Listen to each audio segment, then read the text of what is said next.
በስመ አብ ወወልድ ወመንፈስ ቅዱስ አሐዱ አምላክ። በስመ አብ ወወልድ ወመንፈስ ቅዱስ አሐዱ አምላክ። በስመ አብ ወወልድ ወመንፈስ ቅዱስ አሐዱ አምላክ አሜን። የተባረከ እግዚአብሔር አምላክ እስራኤል ወአምላክ አበዊነ ቅዱሳን ዘተሳሃለነ ወገብረ መድኃኒተ ለሕዝበ ዚአሁ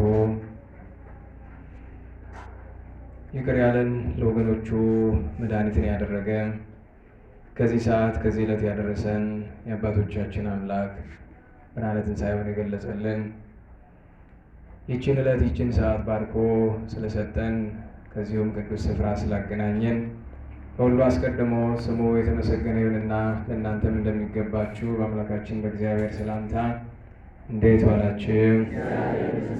እንዴት ሰነበታችሁ? ቸርነቱ የማያልቅበት አምላካችን መዋዕለ ጾሙን አስፈጽሞ ብርሃነ ትንሣኤውን አክብረን ከዚህ ዕለት ከዚህ ሰዓት ስላገናኘን በድጋሚ ስሙ የተመሰገነ ይሁን። እናታችን እመቤታችን ወላዲተ አምላክ እማምላክ ማርያም ጥዕምተ ስም ቅዱስ ዕፀ መስቀሉ ቅድስት ቤተ ክርስቲያኑ ያከበራቸው ቅዱሳን ሁሉ በድጋሚ እነርሱም ስማቸው የተመሰገነ ይሁን። እንኳን አደረሳችሁ። እንኳን አደረሳችሁ። ክርስቶስ ተንሥአ እሙታን አሰሮ ለሰይጣን ሰላም ሆነ። በምሕረቱ በይቅርታው ፍስሐ፣ ሰላም፣ ተድላ፣ ደስታ፣ ፍቅር፣ አንድነትን ገነት መንግሥተ ሰማያትን የሰጠን አምላከ አበው ቸሩ መድኃኔ ዓለም ስሙ የተመሰገነ ይሁን። እንግዲህ ዘመኑ ዘመነ ትንሣኤ ነውና በወቅቱ ብዙ አንገብጋቢ ነገሮች ቢኖሩም ከትንሣኤው የበለጠ ነገር የለምና እነርሱን ትተን ስለ ቅድስት ትንሣኤው በተለያየ አንቀጽ በየጉባኤው እየዞርን እንማማራለን ማለት ነው። መጀመሪያ ያው ዛሬ ሙቀት አይኖርም፣ ስለዚህ እንደማታንጎላችሁ ተስፋ አደርጋለሁ። በነገራችሁ ላይ ከጠበቅኩት በላይ ብዙ ሰው መጥቷል። በሁለት ምክንያት ነው። አንደኛ አንድ ሳምንት ስለተዘለለ እንደምታውቁት በጣም ቁም ነገረኛ ካልሆነ በቀር አንድ ጉባኤ ዘሎ በዛኛው ጉባኤ ማስታወስ የሚችል ብዙ ሰው የለም። ሁለተኛው ነገር ጭራሽ ደግሞ ሐሙስ ሆኗል፣ ቀኑን ቀይሯል። ስለዚህ በእነዚህ ምክንያቶች ሶስተኛ ጨምር ካላችሁኝ ደግሞ ያው ትንሣኤ ፋሲካ ከተባለ ሰው የሚያያይዘው ከቅድስና ጋር ሳይሆን ከነውር ጋር። አንድ ባልንጀራ አለኝ አዲስ አበባ ያለ አስተማሪ፣ ወጥቶ ለማደር ወድቆ ለማደር ፋሲካ አያስፈልግም። ኃጢአት ለመስራት ምግብ ለመብላት ፋሲካ። እኔ በጣም የሚያስገርመኝ ነገር ትንሣኤን ጠብቆ በግ አርዶ ስጋ ወራርዶ ሰው ይበላል። አትብሎ አይደለም ግን የፋሲካ ቀን ስጋ ብሎ የሚል መጽሐፍ አለ። እንዴት ዋላችሁ? እንዴት ዋላችሁ? የፋሲካ ቀን ስጋ ብሎ የሚል መጽሐፍ አለ። በግረዱ የሚል አለ። ምኑ ነው የሚያራውጠን? አትብሉ እያልኩ አይደለም። የትንሣኤ ቀን በግ ፋሲካው የፋሲካችን በግ ማን ነው? መድኃኔ ዓለም ኢየሱስ ክርስቶስ ነው አይደለም? እርሱ እንድንበላ በታዘዝንበት፣ እርሱ እንድንጠጣ በታዘዝንበት ቀን ለሌላ ነገር ስንሻማ እንውላለን። ለዛውም ጤና ለማይሆኑ እኔም ደርሶብኛል። ሰዎች አመጣው ምሳ ስጋ ብለዋሉ። ያው በሽታ ነው። ከነገረ ቀደም መጥቶ ገድፋል የሚል ጥያቄ ያስገርመኛል። ምን ብለሃል? ገድፋል ማለት ነው ስትሃል ማለት ነው አይደል? መግደፍ ማለት አንድ ነገር መሳት መዝለል ነው አይደል? ገድፋል ይላል። ስጋ ለዘላለም ቢቀርብን ምን እንሆናለን? ሲብስ ደግሞ የከተማው ሰው እንደምታውቁት ጮማ ይለዋል። መቼም እኔ የሚገርማችሁ ነገር ግጥም አድርጎ የማይጾመው እኮ ነው ግጥም አድርጎ እየበላ የደብረ ዘይት ይገርማል። ተጋመስ አይደል ጾሙ ይላል። እንደው ክፋትን ያጋምሰውና አሁን ቢጋመስ ባይጋመስ አትጾሙ ምን ያደርጋል? ምን ልላችሁ ፈልጌ ነው፣ አንደኛ ከመንፈሳዊ ጎዳና ያስወጣናል። ሁለተኛ መብላት መጠጣት፣ ቅዱስ ጳውሎስ አሁን ቀጥዬ በማነብላችሁ ኃይለ ቃል ቢለን ንብላ ንስተይ የሰመነ መውት ያሴቱ ክሙሃዊነ፣ እንብላ እንጠጣ ነገ እንሞታለን የሚሉ አሉ። ወንድሞቻችን አያስቷችሁ ይላል። አያስቷችሁ ስትበላ ስትጠጣ እኩሉ ሰውነት ይሆናል፣ ጉልበት ይሆናል፣ እኩሉ የኃጢአት ስሜት ያመጣብሃል። ብዙ ሰው እንዲያውም ይጠይቃል፣ በበዓለ ሀምሳ እንዴት እናድርግ? በልተን ጠጥተን እንዳንሰግድ አይሰግድ፣ የኃጢአት ስሜት ሊመጣ ነው። እንዴት እናድርገው? እንዳንጾም አይፈቀድ፣ እንዳንሰግድ አይፈቀድ። ምን ይሻላል? ገዳማውያን የሆኑ እንደሆነ ሕግም የለባቸውን የበረሃ አባቶች ከፈለጉ በዓለ ሀምሳም ቢሆን ሰግዳሉ። እኛ ግን አንችልም። መጥኖ መጠቀም ሳለ አለልክ አለቅጥ በልቶ በዚህ በሽታ ገዝተ በዚህ ኃጢአት ገዝተ ምን ያደርጋል? እና ሰሞኑ የመብልና የመጠጥ ስለሆነ ሰውን አንፈርድበትም አልላችሁም፣ እንፈርድበታለን። ተሳስቷል። ለእናንተ ግን በአጋጣሚ ጥሩ ነው። ዛሬ ከፈትፈት አለ። አትጨፋፈቁ። በደንብ ንፋስ ይግባ። ሞቀኝ ምናምን የሚባል ነገር የለም። አንድ ይሄ ነው። ከዚያ አንድ የመግቢያ የትንሣኤ መዝሙር ሁሌ በየዓመቱ መቼም አንድ የአማርኛ መዝሙር አለ። ክርስቶስ ተንሥአ እሙታን የሚለውን ስንተረጎም በጥሬ አማርኛ እንደዚህ ያለ ትርጉም ይሰጣል። ክርስቶስ ተነሳ ከሙታን በታላቅ ኃይል በታላቅ ስልጣን። ሰንበት ተማሪዎች ታውቁታላችሁ በደንብ አድርጋችሁ። በተለይ ሰንበት ትምህርት ቤት በደንብ ይታወቃል። ሰይጣንን አስሮ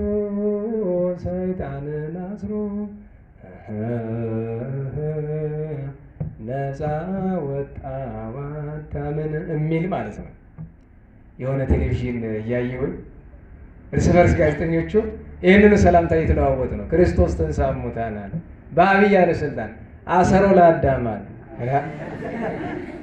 ያኛው ድንግጥና እንደሱ አይደለም፣ አዳምን አይደለም ያሰረው፣ እባክህ አሰሮ ለሰይጣን በለው ስል እየሰማሁ ነበር። ያው ሙከራቸውን አደንቃለሁ። አይነቀፉም። ደስ ብሎኛል። ጥሩ ነው። ደስ ብሎኛል ሙከራቸው። ስለ እርማቱም ደስ ብሎኛል። ባይሆን ኑሮ ያው በጀርባ ስለምናውቃቸው ስልክ ደውለን አርሙ ይባሉ ነበረ። ግን ራሳቸው አረሙ። አብረን እንሞክረው መዝሙሩን። እሺ። በሥላሴ በማምላክ ድንግል ማርያም በዘመስቀሉ በቅዱሳኑ ስም በጋራ እንዘምራለን። ክርስቶስ ተነሳ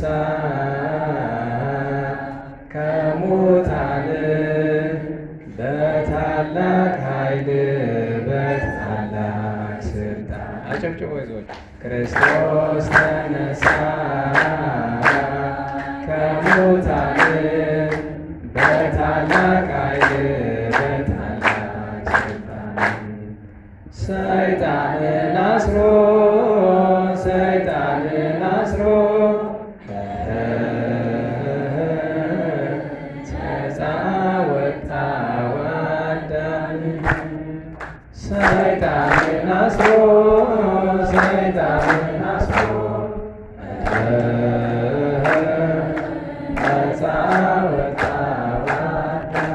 ስለ ዝማሬው ቅዱሱ አምላካችን መድኃኔዓለም ኢየሱስ ክርስቶስ ስሙ የተመሰገነ ይሁን።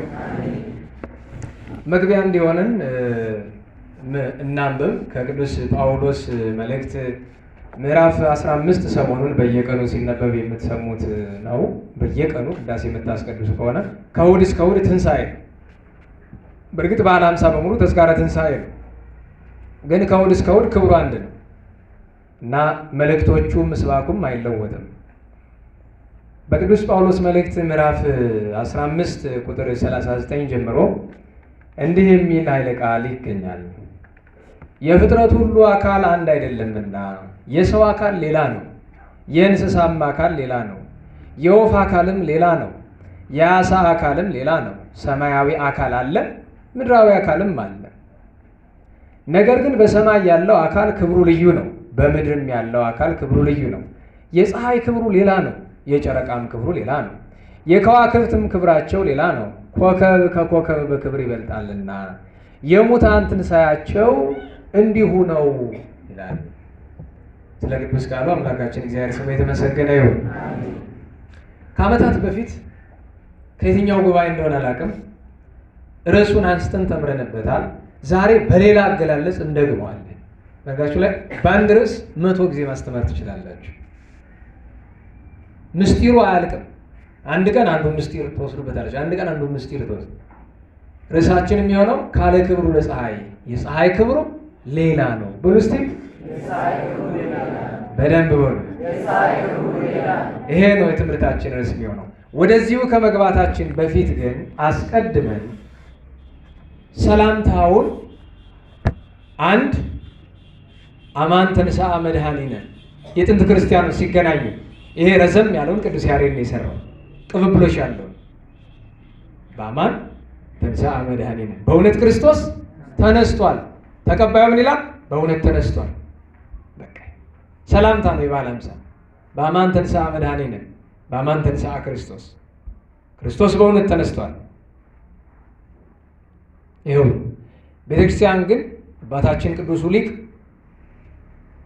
ክርስቶስ ተንሥአ እሙታን፣ ክርስቶስ ከሙታን መካከል ተነሳ። እንዴት?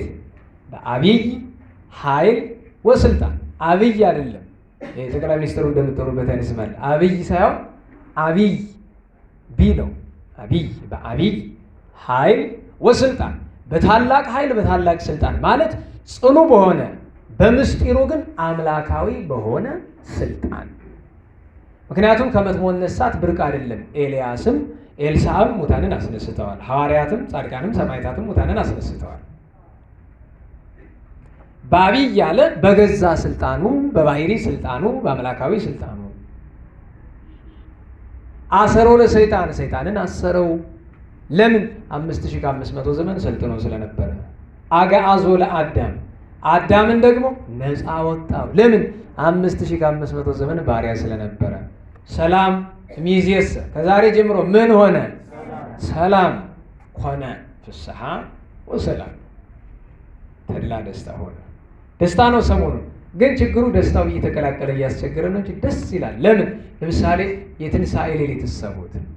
ገና ሃሌሉያ ብሎ ገና መሪው ሲያነሳ ከዚያ በፊት ውዳሴ ማርያሙ ተፈሥሒ ማርያም ለአምዳም ፋሲካሁ መልካ ስሉ ግብረ ሕማሙ ንባቡ ሁሉ ያ ሁሉ ሲደረግ ቆይቶ አንድ መምህር ይላሉ ወበይንተ ዝናቤኪ ኩልንን በጋራ ስንቀበላት ነው ሰውነት የሚነቃ ይላሉ። እኔ ደግሞ ሀሌታውን ሲጀምር ሃሌሉያ ብሎ ገና ሲጀምር ከዚያ በኋላ እያንዳንዱ ቀለም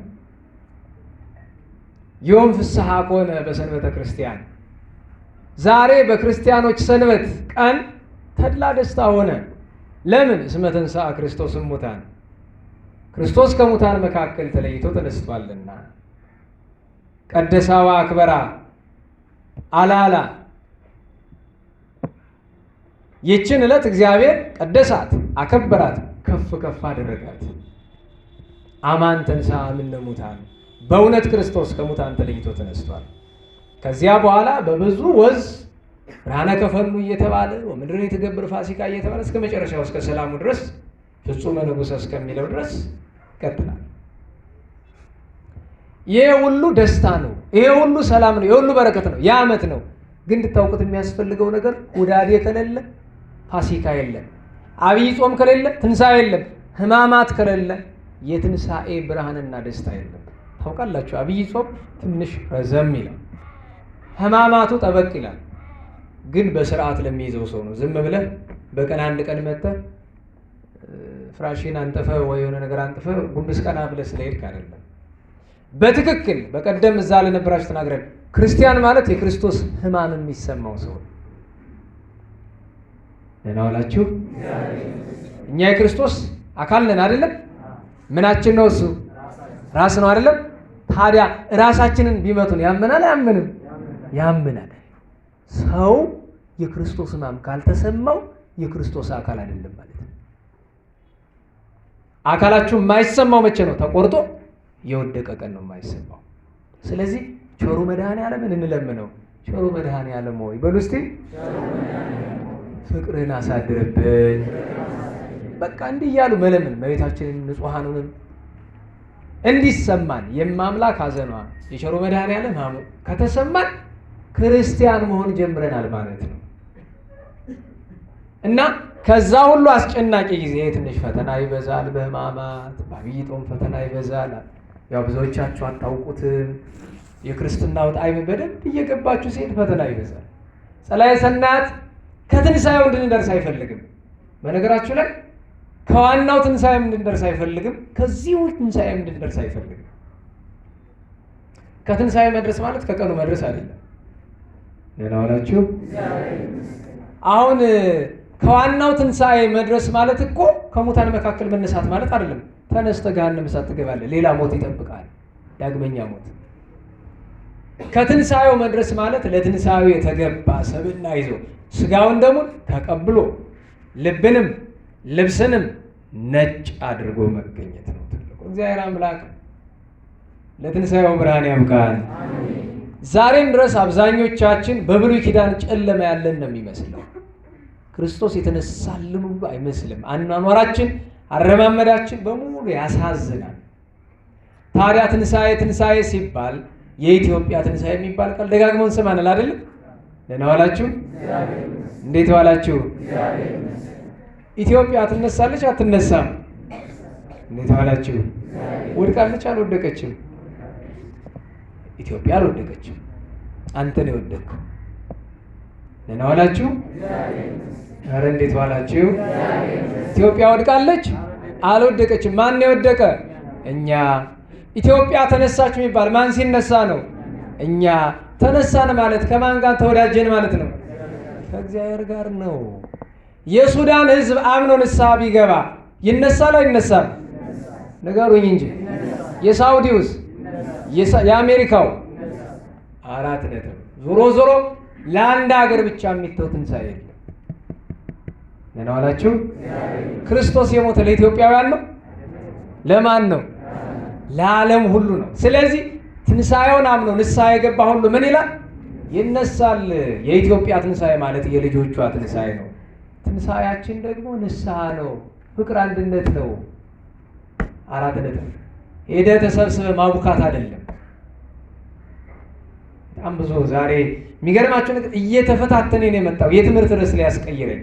የምታውቋቸው የክፋት ቡድኖች አለ በኢትዮጵያ ትንሣኤ የሚቀልዱ ቡድን መስርተው የሚሸቅሉ ሸቃላዮች፣ የአጋንንት ባሮች የማናውቃቸው ይመስል ከመሬት ተነስተው ከእውቀትም ከጸጋም ከረድኤትም የሌላቸው ሰዎች ተነስተው የፈጣሪያቸውን ስም እንኳ አስጠቅድም እንዲህ በእመቤታችን ስም ሲቀልሉ ይኸውላችሁ እንደዚህ ሆነ። የዚህ ዘመን አሳሳቾች ምን ይሏቸዋል ስጠይቋቸው? እንግዲህ እውነቱን መረዳት ከፈለግ ሱባኤ ግባና እግዚአብሔርን ጠይቅ ይሏቸዋል። ልብ በሉ። ምክንያቱም ሱባኤ ገብታችሁ የምትጠይቁበት አቅም እንደሌላችሁ ያውቃሉ። አንድ ወንድም እንዲህ ተባለና ሱባኤ ገባ። ዲያቆኑ የዛሬዎቹ አይደሉም፣ በፊት ነው፣ ቆይቷል። ሱባኤ ገብቶ ሲወጣ ምን መልእክት ይዞ ቢወጣ ጥሩ ነው? እንትና የምትባል ሴት ሚስትህ ናት ተባለ። ዲያቆኑ ደህና ዋላችሁ። ልብ በሉ። እፍኝ ጥሬ እየቆረጠመ ነው። እችን የምታክል ውሃ እየጠጣ ነው። 7 ቀን በሙሉ 24 ሰዓት እየጸለየ ነው። እችን እንደዚህ አይነት ሴት አግባ። ዲያቆን ነው። ያችን ሴት መጣና ጠይቁልኝ እስኪ እችን ሴት፣ ምክንያቱም ሱሪ ለብሳ አገር የማይበቃ ሴት ነች። ያው ምናልባትም ከምናውቃቸው ሰዎች የጎንደር ከተማ ቁጥር 1 ዱርዬ የምትባል እሷ ናት። ልጁ ግን ዲያቆን። ችግር የለም ግን አንዳንዱ ሰው እችን በውጩ መጥፎ መስሎ ውስጡ ጥሩ ሊሆን ይችላል። ሱሪው ምኑ ይስተካከላል። ድንገት ከሆነ ተብሎ ተጠየቀች። ድንግልና አለሽ ወይ ነው ጥያቄው አይደለም? እግዚአብሔር ይስጣት፣ ግልጥ ናት። የለኝም። ተስቶች ነው? አይ ተስቶኝ አይደለም። እንዴት? ከ20 ወንድ ጋር ተኝቻለሁ። ደህና ዋላችሁ። ከ20 ወንድ ጋር ተኝቻለሁ የምትል ሴት፣ የተኛች ሴት አግባ የሚል ሱባኤ ቦታ ይዞ መጣ። ገዳም። በየትኛው አቅምህ ነው እግዚአብሔር ላንተ የሚገልጥልህ? ወይ እንደነሱ ዘንድሮ ህልመኞች፣ የሚቀጥለው ሳምንት እግዚአብሔር ከፈቀደ ስለ ህልም ላስተምራችሁ ይችል ይሆናል። ህልመኛው በዝቷል። በተለይ እዛ ማህበር እዛ ያለ አንዳንድ ቡድን አለ በኢትዮጵያ ትንሣኤ የሚቀልዱ ማህበረተኞች ውስጥ ህልም የሚያይ እንደዚህ ሲሆን አየሁ፣ እንደዚህ አይነት ታምር አየሁ ምናምን የሚል ህልመኛው መበዛቱ። እኔ በመጀመሪያ ደረጃ ዮርዳኖስ ህልም አይወድም ትላላችሁ። የራሴን ህልም ሲፈጥረኝ አምኜው አላውቅም። አንድ ህልም አምኜ አላውቅም። የማያሳየኝ መስሏችሁ ነው? ያሳየኛል። አሜሪካ አምሮኛ ድሮ ውሎ ከሆነ አሜሪካ ያሳድረኛል። ቀን የለቀሙ ሌት ይቅሙ ነው ነገሩ አይደለም። አለቀ። ስለ ህልም እመጣበታለሁ። ጨርሶ ግን ህልምን ጣሉት እያልኩ አይደለም። እሱም በጊዜው እናነሳለን። ምን ልላችሁ ፈልጌ ነው? በኢትዮጵያ ትንሣኤ ላይ ከሚቀልዱ ሰዎች ራሳችሁን አርቁ።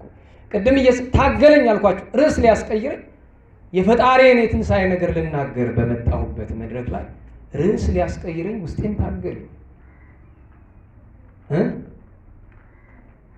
ካህናት አወገዙን ብለው ይጠይቁታል አስተባባሪውን፣ የእነሱን የነዛን። እንዴ እራሱ የተወገዘ አይደለም? ኢትዮጵያ ውስጥ እኮ ካህን የለም፣ ሁሉም የተወገዘ ነው። ምን ክህነት አለውና? የኢትዮጵያ ቄስ ማለት እኮ መስቀል አይደለም ሽጉጥ ይዞ የሚዞር ነው። እንደው በሞት ደህና ዋላችሁ። እንደው በሞት የሰማዩ አምላክ ይፍረድ። ኢትዮጵያ ውስጥ ቄስ ብቻ ወደ 350 ሺህ ካህን አለ። ከ350 ሺህ ሽጉጥ የታጠቀ ስንት ይሆናል? አለ። ጎንደር ከተማ ውስጥ እኔ ልመስከር፣ እኔ ዋስለውን ልለፍበት፣ ሽጉጥ የታጠቀ አይደለም የዕለት ጉርስ ያለው ቄስ አለ? እንዴት ዋላችሁ? ሽጉጥ ስንት ነው የሚሸጠው? እንዴት ያለ ጋኔን ቢሆን ነው ይሄ ሰው? ይሄ ራዕይ 20 ምናምን የምትሉት ቡድን መሪ ነው፣ አስተባባሪያቸው ነው። ለዕለት የሚቀምሰው የሌለው ሰው እንዴት ነው 30 ሺህ ብር ሽጉጥ የሚገዛው? እንዴት ነው 40 ሺህ ብር 50 ሺህ ብር ሽጉጥ የሚገዛው? የአዲስ አበባውን ሊለን ፈልጎ ነው። እኔ ባጠፋ በእኔ ምክንያት 200 ሺህ ዲያቆን መሰደብ አለበት? ዮርዳኖስ አጥፍቷል፣ በቃ ዮርዳኖስ ይሰደባል። ተመልከቱ።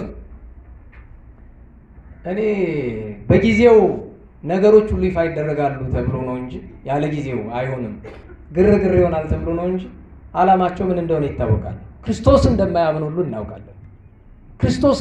በክርስቶስና ቅድም የድንግል ማርያም ልጆች ነን ሲል ሂድ ርኩስ፣ ብቻዬን ነው ተቀምጬ ያለሁት። ርኩስ ነህ አንተ ወራዳ፣ ብቻዬን እኮ ነው ቤት ተቀምጬ የላኩልኝን እየሰማሁት። ወራዳ ርኩስ፣ እንደዚህ ብዬ ነው ያልኩኝ ቃል በቃል። በድንግል ማርያም ስም ይቀልዳል። በክርስቶስ ስም ክርስቶስን ለማስካድ ከክርስቶስ ቤተ ክርስቲያን ከአሐቲ ቤተ ክርስቲያን ሰውን ለመለየት ይሄው የተናገርነው ትንቢት አልቀረም። ህንድ ይኸው ኮሮና እየጨፈጨፈ ነው ይላቸዋል። የመኪና አደጋ ስንቱን ፈጀው ምናምን ይላል። አንተ ቸሮ መድኃኔዓለም። በነገራችሁ ላይ ኮሮና ቫይረስ የገደለ እስካሁን 3 ሚሊዮን ነው አይደል? እሺ የደበቁት የምናምን ብላችሁ 10 ሚሊዮን አድርሱት። እንዴት ዋላችሁ? እሺ 10 ሚሊዮን እንበለዋል። 3 ሚሊዮን ነው አይደል? ሲባዛ በ3 እንበለውና 9 10 ሚሊዮን እናድርገው። ስፓኒሽ ፍሉ የሚባል ታውቃላችሁ? ስፓኒሽ ፍሉ 200 ሚሊዮን ሰው ገድሏል። ሰምታችሁኛል? 200 ሚሊዮን ሰው ገድሏል። እና ያሳፍራል። ምን ልላችሁ ፈልጌ ነው? ይህንን መልእክት በውጭም ሆኖ የሚሰሙ እንዲያው ተስቷቸው የዛ ማህበረተኞች የሆኑ አንድ ነገር አውቃለሁ። የዚህ የክፋት ማህበረተኞች የሆኑት ሀገራቸውን ስለሚወዱ ነው። አባላቱን እንዳትነቅፏቸው። አያችሁ፣ ጥሩ ሰዎች ናቸው። የሀገራቸውን ትንሣኤ የሚፈልጉ እውነት አገኘን ብለው ገብተው አስራት የሚገብሩ ናቸው ብዙዎቹ። በእነሱ አልፈርድም። ግን ድንገት ይህንን መልእክት ከሰሙ እባካችሁን መቼም ቢሆን ቢያንስ ክርስቶስ ሲመጣ ምንም ይምጣ ምንም ይሁን ብንሞትም ብንድንም ከደጁ እንሙት፣ ከካህናት ጋር እንሙት። ካህኑ የፈለገ ይሁን ከካህናት ጋር እንሙት። መጽሐፍ ይላል ማንም ሰው ካህን ሊያፉል እንኳን ይሄ ውሪ ፊደል ያልቆጠረ ክፍታፍ ማንም ካህን ሊያፉን መክፈት አይችልም፣ ሃይማኖቱን እስካልካደ ድረስ። ሃይማኖት ከካደ ዞሮ ዞሮ አብቅቶለታል። ያም በማስረጃ ከተረጋገጠ እንትና የሚባሉ መምህር አውግዘውታል። እንደዚህ የሚባል ቀልድ የለም። እግዚአብሔር አምላካችን ማስተዋሉን ያድለን። እንግዲህ ለትንሣኤው ማንሻ እንደዚህ ከተነሳን ዘንድ ወደ ርዕሳችን እንግባና ርዕሳችን ምንድን ነው የሚለው? እንዴት ዋላችሁ? ካልዕ ክብሩ ለፀሐይ፣ የፀሐይ ክብሩ ንገሩኝ እንጂ። አሁን ዝናቡ ሲመጣ የእናንተ ድምፅ ቀንሶ ያዋጣል? የፀሐይ ክብሩ በሉ ሌላ ነው። አዎ የፀሐይ ክብሩ ብቻ ሳይሆን የጨረቃም ክብሩ ሌላ ነው። የከዋክብትም ክብራቸው ሌላ ነው። ከኮከብ የኮከብ ክብር ይበልጣል ይላል ቅዱስ ጳውሎስ ብርሃነ ዓለም ስለ ትንሣኤ ሲያስተምር። የፀሐይ ክብሩ ሌላ ነው። ፀሐይ ምንድን ነው?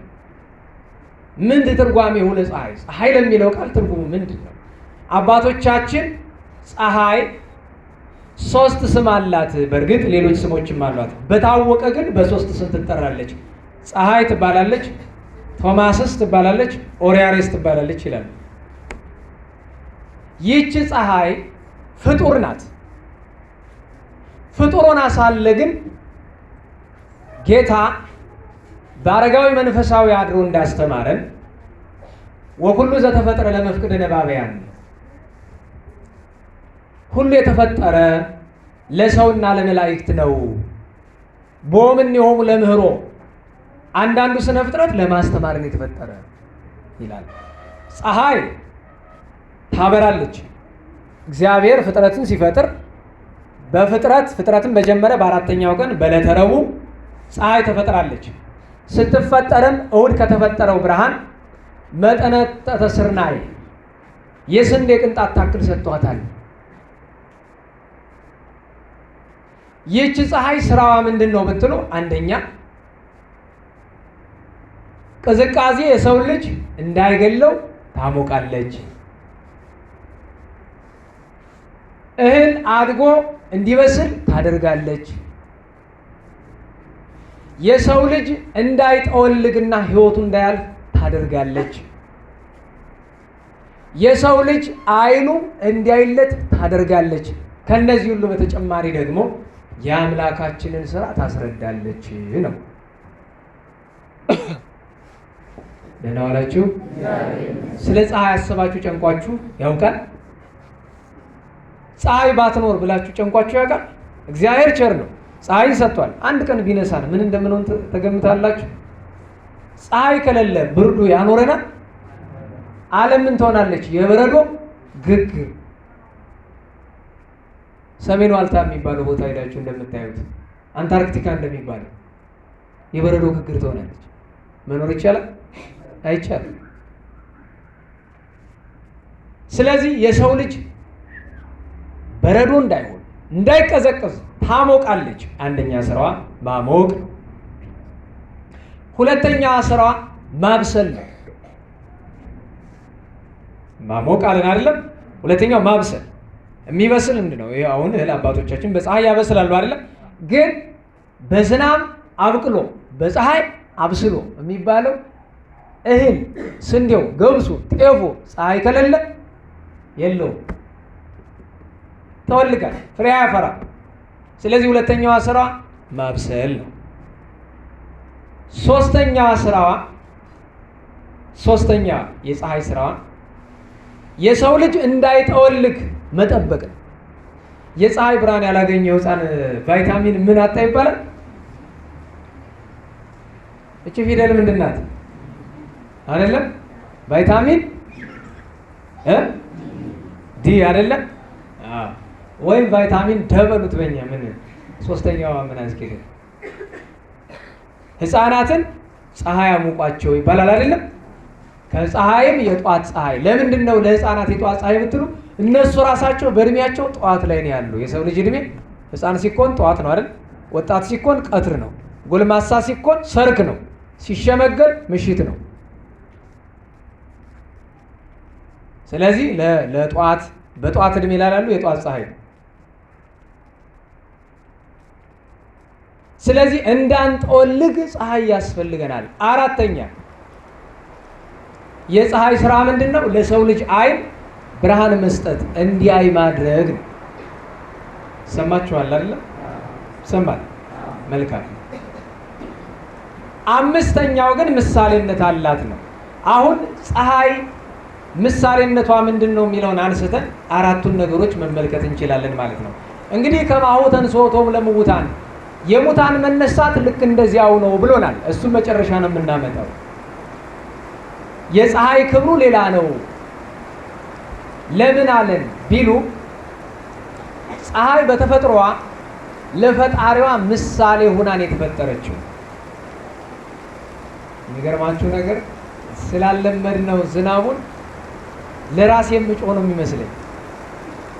ሰማል አይደል? ተስፋ አደርጋለሁ እንደሚሰማ።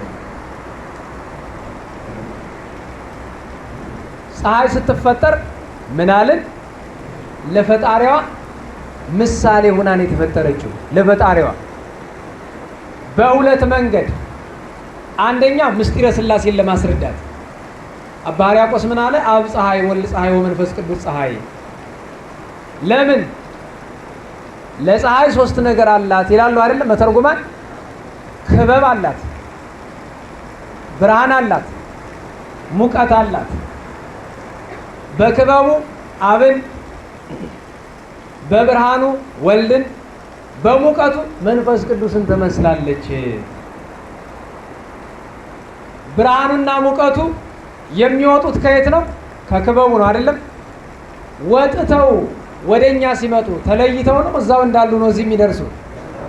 እዛው እንዳሉ ነው። ወልድም ሰው ሲሆን ከአባቱ ሕልውና አልተለየም። መንፈስ ቅዱስም ሐዋርያት ላይ ሲወርድ ከአብ ከወልድ ሕልውና አልተለየም። ፀሐይ ክበብ፣ ብርሃን፣ ሙቀት ስላላት አንድ ነው ሶስት ነው የምትባለው? አንድም ሶስትም አንድ ናት። ግን ደግሞ ምን አላት? ሶስትነት አላት ተብሎ ለምስጢረ ሥላሴ ማስተማሪያ ሆናለች። ሁለተኛ ነቢዩ ቅዱስ ሚልክያስ እንዲህ ሲል ትንቢት ተናገረ። ስሜን ለምትፈሩ በሉ እስቲ፣ ስሜን ለምትፈሩ የጽድቅ ፀሐይ ይወጣላችኋል፣ እውነተኛ ፀሐይ ይወጣላችኋል። ይህች የምናውቃት ፀሐይ ትወጣለች በምስራቅ ትገባለች በምዕራብ። እውነተኛዋ ፀሐይ እሷ አይደለችም። እውነተኛው ፀሐይ መድኃኔ ዓለም ኢየሱስ ክርስቶስ ነው። ለዚያ ነው ምን አለ ቅዱስ ጳውሎስ? ካለ ክብሩ የፀሐይ የፀሐይ ክብሩ ሌላ ነው። ምን ማለት ነው? ሌላ ነው። በእኛ አማርኛ እንናገረው እንደዚህ ምንል ምን ለማድረግ ነው? ስናወራ ለሴት አይደለም። ሴቶች ነገር ሲያምራችሁ ለማውራት እንደዚህ አውራ ጣትንና ጠቋሚ ጣትን እንደዚህ አድርጎ ለምሳሌ እንዴት ነው ምግቡ ይጣፍጣል ከተባለ አሁን ተለምዶ እንደዚህ ተብሏል አይደል? ድሮሳ ባላገሮች እኮ ናቸው። ምንም አታውቁም። ለነገሩ ቀልድ ሲቀልዱ መቼም አይባልም። ጉባኤ ላይ ልተው። ባላገር ብዬ እኮ ሰማይ ሰቀልኳችሁ። በእናንተ አማርኛ ፋሮች ናችሁ ልበል? ባላገርማ የተከበረ የተመሰገነ ሀገር ያለው ባላገር የሚለውን ቅዱስ ጳውሎስ ይጠቀምበታል። ምን አለ? ኢኮንክሙ ነግደው ፈላሴ አላ ሰባ ሀገሪቱም ለቅዱሳን አንትሙ ወሰባ ቤቱን እግዚአብሔር። እናንተ እንግዶች ፈላሲያን መጻተኞች አይደላችሁም፣ ባላገሮች ናችሁ እንጂ የቅዱሳን ሀገር ባላገሮች ናችሁ፣ የገነት የመንግስተ ሰማያት። እና ባላገር ብዬ አመሰግንኳችሁ ሳላስበው ብዬ ነው። ስለዚህ አውራ ጣትና ጠቋሚ ጣትን አያይዞ ሶስቱን ጣቶች ከፍ አድርጎ ካለ ሌላ ነው። በቃ ጣዕሙ ጥፍጥናው ለማድነቅ ነው። የፀሐይ ክብሩ ሌላ ነው። በቃ ማለትም ተወዳዳሪ የለውም። ምንድን ነው? እጣት ነው ጥፍር ያስቆረጥማል የሚባለው።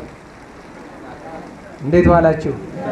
ምግብ ሲጣፍጥ አሁን በዘመነ ፋሲካ ዶሮ ተሰርቶ ሲቀርብ ምን ያስቆረጥማል የሚባለው? አዎ። አሁን አንዳንድ ሰው ግን ጥፍር ያስቆረጥማል ይላል አይደል? ይሄማ ጥሩ አይደለም። ጥፍር ያስቆረጥማል እኮ የአለቃ ገብረሐና ነው።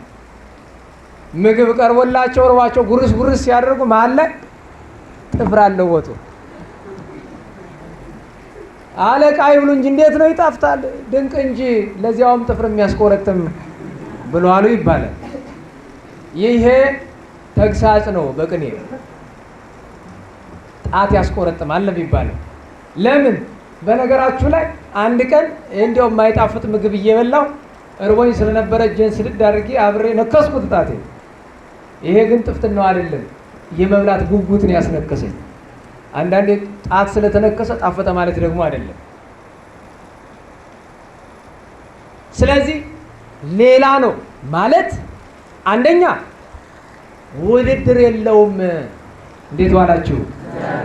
ኢየሱስ ክርስቶስ ማን ነው? ኮርታችሁ በደንብ ጮኻችሁ እስኪ ንገሩኝ። ኢየሱስ ክርስቶስ ማን ነው? ኧረ በደንብ ንገሩኝ። ኧረ በሞቴ ንገሩኝ። አይሰማኝም። በቃ ቀዳሚው ቃል፣ ያ ቃል ቀዳማዊ ነው። እልፍ ብሎ ቁጥር 14 ላይ ዮሐንስ ወንጌል መጀመሪያ ቁጥር 2 ላይ ወእግዚአብሔር ውእቱ ቃል፣ ያ ቃል ማን ነው? እግዚአብሔር ነው። ቃል ሥጋ ከሆነ ሥጋ የሆነው ያ ቃል እግዚአብሔር ነው፣ እርሱም ኢየሱስ ክርስቶስ ነው። ፍጡርና ፈጣሪ ይነጻጸራል? ንገሩኝ እንጂ። የፀሐይ ክብሩ ሌላ ነው ማለት የኢየሱስ ክርስቶስ ክብሩ ሌላ ነው። ለምን? ፈጣሪ ነው፣ አያማልድም። ምንም አማልዶ አያውቅም፣ ወደፊትም አያማልድም፣ ትናንትም አላማለድም። በሥጋው ወራት የሰራው ሁሉ የማስታረቅ ስራ ነው፣ ማማለድ አይደለም፣ መለመን አይደለም፣ የማስታረቅ ነው። ከማን ጋር? ኧረ በሞቴ ንገሩኝ። ከራሱ ጋር ነው ያስታረቀን። ከባሕሪ አባቱ አብ፣ ከባሕሪ ሕይወቱ ከመንፈስ ቅዱስ እሱ ከታረቀን ያው አንድ አምላክ ስለሆነ።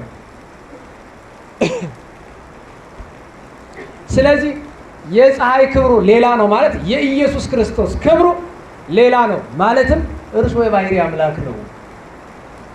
የባሕሪ አምላክ ነው። እሱ ብቻ አይደለም። የፀሐይ ክብሩ ሌላ ነው ማለት ስለ ትንሣኤ አይደለም የምንነጋገረው። ቅዱስ ጳውሎስ ስለ ትንሣኤ እየተናገረ መጥቶ የፀሐይ ክብሩ ሌላ ነው፣ የኢየሱስ ክርስቶስ ትንሣኤ ሌላ ነው። ከፍጡራን ጋር አይናጸርም። ለእኛ ትንሣኤው ምሳሌ ቢሆንም የእሱ ትንሣኤ ግን የተለየ ነው። ለምን በሉ፣ በደንብ በሉ እንጂ። ኢየሱስ ክርስቶስ አስነሺ ይፈልጋል አይፈልግም? ማን ያስነሳው? ራሱ። ወተንሳይኩ በስልጣን ባሕቲቴ፣ በገዛ ስልጣን የተነሳው። እስመ ብውሊተ፣ ስልጣን አለኝ ራሴ ነኝ ያስነሳዋት ብሏል ጌታ ራሱ። ስለዚህ የእርሱ ትንሣኤ በገዛ ስልጣኑ ስለሆነ ሌላ ነው። ሁለተኛ የኢየሱስ ክርስቶስ የመድኃኒታችን ትንሣኤ እንደኛ ትንሣኤ ዘጉባኤን አይጠብቅም። ጌታ የተነሳ በሶስተኛው ቀን ነው። የኢየሱስ ክርስቶስ ትንሣኤ ሌላ ነው ክብሩ።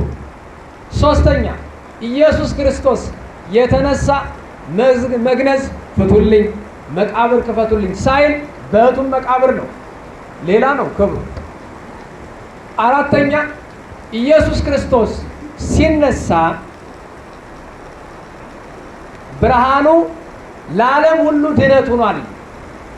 የእርሱ ትንሣኤ ለሰው ልጆቹ ለመድኃኒት፣ የእኛ መነሳታችን ለራሳችን ነው። የኢየሱስ ክርስቶስ ግን ለእኛ ለዓለም ሁሉ ነው። ስለዚህ ቅዱስ ጳውሎስ ምን አለ? ካል ክብሩ ለፀሐይ፣ የፀሐይ ክብሩ ሌላ ነው። የኢየሱስ ክርስቶስ ትንሣኤ ከፍጡራን ትንሣኤ አይናጸርም፣ ግን ለእኛ በኩር ነው። ሊቃውንት ምን ይላሉ? ተንሥአ ክርስቶስ ከመ ይምሃረነ ተንሥኦ ሥጋቲነ። ኢየሱስ ክርስቶስ የእኛን ትንሣኤ ለማስረዳት በግልጥ ተነሳ። እግዚአብሔር አምላካችን የትንሣኤውን ብርሃን ያሳድርብን።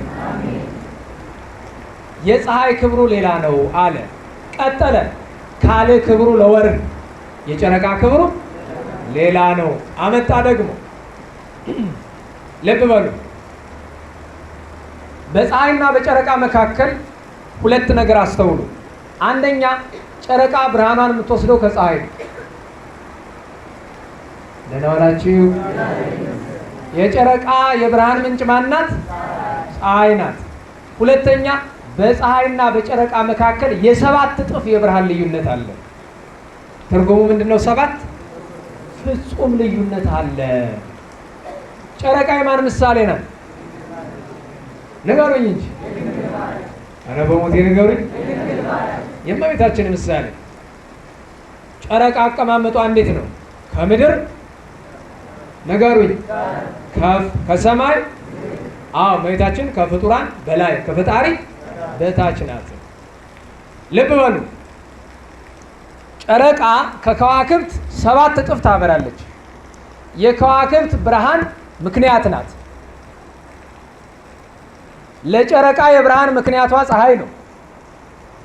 ጨረቃ ከፀሐይ 7 እጥፍ ታንሳለች። ከዋክብት ከጨረቃ 7 እጥፍ ያንሳሉ። በቤተ ክርስቲያን ትምህርት ነው። ሳይንሱ የራሱ ዝክንትል አለው። እሱን እንተው። አሁን እመቤታችን ድንግል ማርያም ተነስታለች አልተነሳችም? መጀመሪያ የጨረቃ ክብሩ ሌላ ነው ብሎ ሲናገር የድንግል ማርያም ክብሯ ሌላ ነው። ከፈጣሪዋ ያንሳል፣ ፍጡር ናታ። ከፍጡራን ግን ይበልጣል ክብሯ። እመቤታችን የአቢ ክብራ ለማርያም ሁሉም ቅዱሳን፣ ከቅዱሳን ክብር ሁሉ የማን ክብር ይበልጣል? የእመቤታችን ድንግል ማርያም ክብሯ ይበልጣል። ስለዚህ የጨረቃ ድንግል ማርያም ክብሯ ሌላ ነው። ክብሯ ብቻ ሳይሆን ትንሣኤዋም ሌላ ነው። ትንሣኤዋ ሌላ ነው። ለምን? እኛ የምንነሳው ፈርሰን በስብሰን ነው። ድንግል ማርያም ግን እንደ ልጇ ሙስና መቃብር አላገኛትም እሷ። ስለዚህ የድንግል ማርያም ትንሣኤ ክብሩ ሌላ ነው። ሶስተኛ ቅዱሳን ከዋክብት ተብለዋል። ከዋክብት የቅዱሳን ክብራቸው ደግሞ ሌላ ነው። ለምን? ከዋክብት ከአሸዋ ይበልጣሉ። ለነዋላችሁ ይሄ ዝናብ እንቅልፍ አመጣባችሁ መሰል። ሙቀት ቀረ ስንል ደግሞ ዝናቡ እንቅልፍ ያመጣባችሁ የተኛ ሰው አለ? ሰዓት ይሆኑ ደህና ነው አይደል? እንግዲህ ከዋክብት እንግዲህ በዚህ ዓለም ያለ ሰው ሁለት አይነት ነው። እንደ ኮከብ የሚኖር ሰው አለ፣ እንደ አሸዋ የሚኖር ሰው አለ። ከዋክብት ብርሃን አላቸው። አሸዋ ግን መልኩ ምንድን ነው? ጥቁር ነው። አባታችን አብርሃምን እግዚአብሔር ምን አለው? ዘርህን በሉ እንደ ሰማይ ከዋክብት እንደ ባሕር አሸዋ አበዛዋለሁ። ጌታ አንዱ ምሳሌ የማይበቃው የነበረ ትለኝ እንደሆነ እንደ ሰማይ ከዋክብት ያለ ቅዱሳን ልጆቹን፣ እንደ ባሕር አሸዋ ያለው ኃጥአን ልጆቹን ነው። ምክንያቱም አብርሃም በስጋ ጻድቃንንም ኃጥአንንም ወልዷልና ዘሮቹ ጻድቃንም አሉ ኃጥአንም አሉ። ስለዚህ የከዋክብት ክብራቸው ሌላ ነው። ማለትም ከኃጢአተኞች ይበልጣሉ። አንድም ካለ ክብሮሙ ለከዋክብት የከዋክብት ቅዱሳን ትንሣኤያቸው ሌላ ነው። መነሳትማ ኃጢአተኛውም ይነሳል እኮ። ነገር ግን በትንሣኤ ዘጉባኤ ለሙታን ትንሣኤ አዋጅ ሲነገር ጻድቃን የሚነሱ ምን ለብሰው ምን ተጎናጽፈው ነው? ብርሃን ለብሰው ብርሃን ተጎናጽፈው። ኃጥአንሳ ጨለማ ለብሰው ከቁራ 7 እጅ ጠቁረው። አያችሁ? ለዚያ ነው የከዋክብት ክብራቸው ሌላ ነው ማለት የቅዱሳን ትንሣኤ ዘለ ክብር ነው ማለቱ ነው። ካለ ክብሮሙ ለከዋክብት አለ። አንድ ምሳሌ ጨረስን፣ እንመልሰው።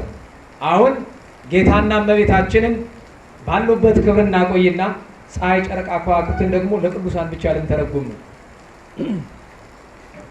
ፀሐይ የፍጹማን ምሳሌ ናት። ደህና ዋላችሁ። ጨረቃ የማዕከላውያን ምሳሌ ናት። ከዋክብት የወጣኔ ምሳሌ። ካለ ክብሩ ለፀሐይ የፍጹማን ክብራቸው ሌላ ነው። ፍጹማን ደረጃቸው ምንድን ነው? ነጽሮተ ስሉስ ቅዱስ። ደህና ዋላችሁ። እንዴት ዋላችሁ? እግዚአብሔርን ማየት በላይ ክብር የለም አይደለም? ክብራቸው ሌላ ነው። ሲነሱም ክብራቸው ሌላ ነው። በትንሣኤ ዘጉባኤ የጨረቃ ክብሩ ሌላ ነው። ማዕከላውያን ክብራቸው ምንድን ነው? ሁሰት ይባላል። አንደኛው ከማዕከላውያን ክብር ማለት ለምሳሌ እናንተ አሁን እዚህ አንድ አፕሊኬሽን አለ፣ ያስገርመኛል። አፕሊኬሽኑ ዳውንሎድ ታደርጉትና ከዛ ስልክ ትደውላላችሁ። ሚስት ወደ ባሏ ትደውላለች። የት ነህ ትለዋለች። እየማገጠባት ሌላ ቦታ ነኝ ይላል አይደለም? እኔማ ወይ ቸርች ነኝ ወይ የሆነ ላይብረሪ እያነበብኩ ምናምን ይላል። ጂፒኤሱ ከፍቶ ከሆነ ግን ያለበትን ቦታ ያሳያል። ሰተት ብላ ሄዳ ጆሮውን ይዛ የምታደርገውን ታደርገዋለች። ሴትም ብትሆን እንደዛ የሚያደርግ አፕሊኬሽን አይቻለሁ። ፈረንጅ ምን ያደርጋል? ባለጌነትን ይሰጥህና እንደገና ባለጌነትን የምትቆጣጠርበት አፕሊኬሽን ይሰራልሃል። ሁሉም ንግድ ነዋ። ኮምፒውተር ሰጥሃል፣ ሞባይል ሰጠህ፣ ከዛ ደግሞ ምን ሰጠህ? ቫይረስ። ከዛ ደግሞ ምን ሰጠህ? አንቲቫይረስ አይደለም? ሁሉም ምንድን ነው? ንግድ ነው። የቻይና እቃ ትላለህ። የቻይና እቃ ምንድን ነው? ዩዜንድ ስሮ ይባላል አይደለም? በቃ ተጠቀምና ደግሞ ትገዛለህ። እቺ ሞባይል ይገርመኛል። አሁን ስራ ሲያበዙባት እንዲያው አገልግሎቱን መሸከም እያቃታት ነው መሰለኝ ፈረንጅ እቃ። የሚገርማቸው አሁን ከሆነ እጃችን ላይ የሚገባ ሞባይል ሌላ ስራ የለውማ፣ አገልግሎት ብቻ ነው ሞባይሉ። እና ጭንቅ ጭንቅ ይለዋል። ስታክ ላድርግ ይላል፣ ይዘገያል። ዋ አልሰማህም። ደግሞ አንዱን ደውዬ አስመጣብሃለሁ። እኔ ምን ቸገረኝ። አንተ ሪከርደር ልክልሃለሁ ሲለኝ የነበረ ልጅ እየሰማህ ነው። እዛ አሜሪካን ያለው ሪከርደር አላካት። ጥሩ ነው፣ በእሱ አጠቀማለሁ። አያስተማምንም። ይሄ ጅላጅል ነው። እንዲህ ስለፈልፉ ሳይቀርጸው ቢቀር አደከመኝ ነው። ለምን ብትሉ ትልቁ ችግር የኔ ያስተማርኩትን ትምህርት ድገመው ብትሉኝ አልችለውም። ምክንያቱስ የራሴ ስላልሆነ አልችለውም። እና እንመለሰው ወደ ጉዳያችን። ሁሰት ይባላል። ሁሰት ማለት እዚህ ቁጭ ብለህ አሜሪካን ምን እየተደረገ እንደሆነ ታያለህ። ሁሰት ማለት ሆሰቃኘ ነው። አንድ ቦታ ሆነው ቅዱሳን ሁሉ ቦታ የሚደረገውን ያሉ መላእክትን ያሉ። ስለዚህ የማዕከላውያን በጨረቃ የተመሰለው የማዕከላውያን ክብራቸው ሌላ ነው። ወካለ ክብሮም ለከዋክብት የከዋክብት የተባለው ወጣንያን እንዴ የወጣኒ ማዕረግ እስቲ አንድ ልንገራችሁ። ጣዕመ ዝማሬ ታውቃላችሁ? እንዴት ዋላችሁ? ኧረ እንዴት ዋላችሁ? ዘማሪ የሚባል ሰው ታውቃላችሁ አይደለም? ከዛ ተው በሊያን መከረኛ አብራልኝማ ደግሞ በዝናቡ ይጥፋ የመብራት። ሰማችሁ ይሆን? ትንሽ ሰማል? አዎ። ምን ብዬ ነበር ያቆምኩኝ? ዘማሪ የሚባሉ ሰዎች አሉ። እንዲያው ተዋቸው አትማቸው ብሎኝ ይሆን? አልተዋቸውም፣ ግን ስርዓት ስለሆነ ዘማሪ የሚባለው አንድ ሰው ዘማሪ የሚባል ጣዕመ ዝማሬ ደረጃ ላይ ሲደርስ ወይ በሙያ ደረጃ የቅዱስ ያሬድን ዝማሬ መዋሲት ሲማር ነው። ደህና ዋላችሁ? ግጥም ጽፎ መዝሙር ያወጣ ሁሉ ዘማሪ አይባልም። ሲብስማ ደግሞ ኦራ እሱንማ ተወኝ፣ ገና ነው። ሊቀ መዘምራን አልደረስኩበትም፣ ገና ነው። ከዚህ በፊት ያሉትን ለወርፋቸው ትንሽ ብዬ ነው። መዘምራን ወደ መድረክ ይባላል። ጥሩ ነው፣ ችግር የለውም። የዕለት አገልግሎት ስም ነው፣ የአገልግሎቱ ስም ነው። እሱን አልነቅፍም። ኋላ ሞቅ ሲባል ምን ይባላል? መዘምር ገሌ ስነ ጽሑፍ ያቀርብልናል። ብዙ ሰንበት ትምህርት ቤት ሰምቻለሁኝ። መዘምር ገሌ ላብራት። እሺ መዘምር አትባሉ፣ ይቅርባችሁ። በቃ ለምሳሌ ሰንበት ተማሪዎች አሉ። ሰንበት ተማሪ ነሽ አይደል? አይደለሽም? አንቺኛይቱ ነሽ፣ አንቺ ማስተባበሪ ነሽ። ለምሳሌ ክርስትና ስምሽ ማን ነው? ወለተ ስላሴ። እህታችን ወለተ ስላሴ ወይም ደግሞ የሸዋ ሰው አንዲት ጥሩ አማርኛ አለችው። መቼም ሸዋ ሰው ብዙ አማርኛ አይችልም። ከተማው ሰው የአዲስ አበባ ሰው ማለት ነው። ሸዋ ስል ደግሞ ገጠሩ እንዳይሰማኝ። እነሱ ወርቅ ነው አማርኛቸው፣ ወርቅ። የጎጃም አማርኛ ወርቅ ነው። የወሎ አማርኛ ወርቅ ነው። የቸገረን የአዲስ አበባ አማርኛ ቅጥ የሌለው ወይ አማርኛ አይደለ ወይ ምን አይደለ። ታዲያ ደግሞ አንተ እዚህ ተነስተህ ትሄድልኝና አዲስ አበባ አማርኛ ትማርልኛለህ? ዝም ብለህ ባለፈው ብያችሁ የለ እኛ አማርኛችን አማርኛ ብቻ ነው።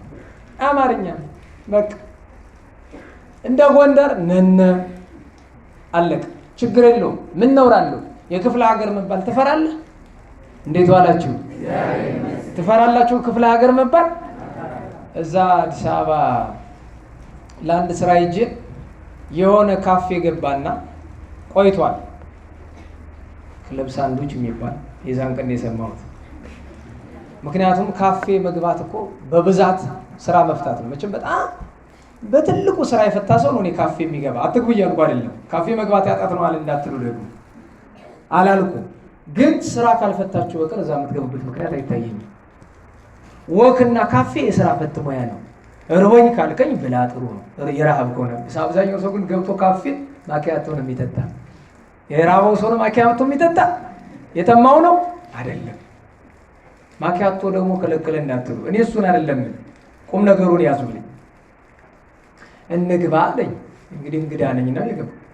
ዋጋውን ሳየው እዚህ 5-6 ምግብ ያስበላል። ጎንደር ወላዲተ አምላክ እኔ ይሄንን አልበላም ወንድሜ ታዟል እኮ አለኝ። እኔ ቢታዘዝ ምን አገባኝ? እግዚአብሔር ይፈርድብኛል።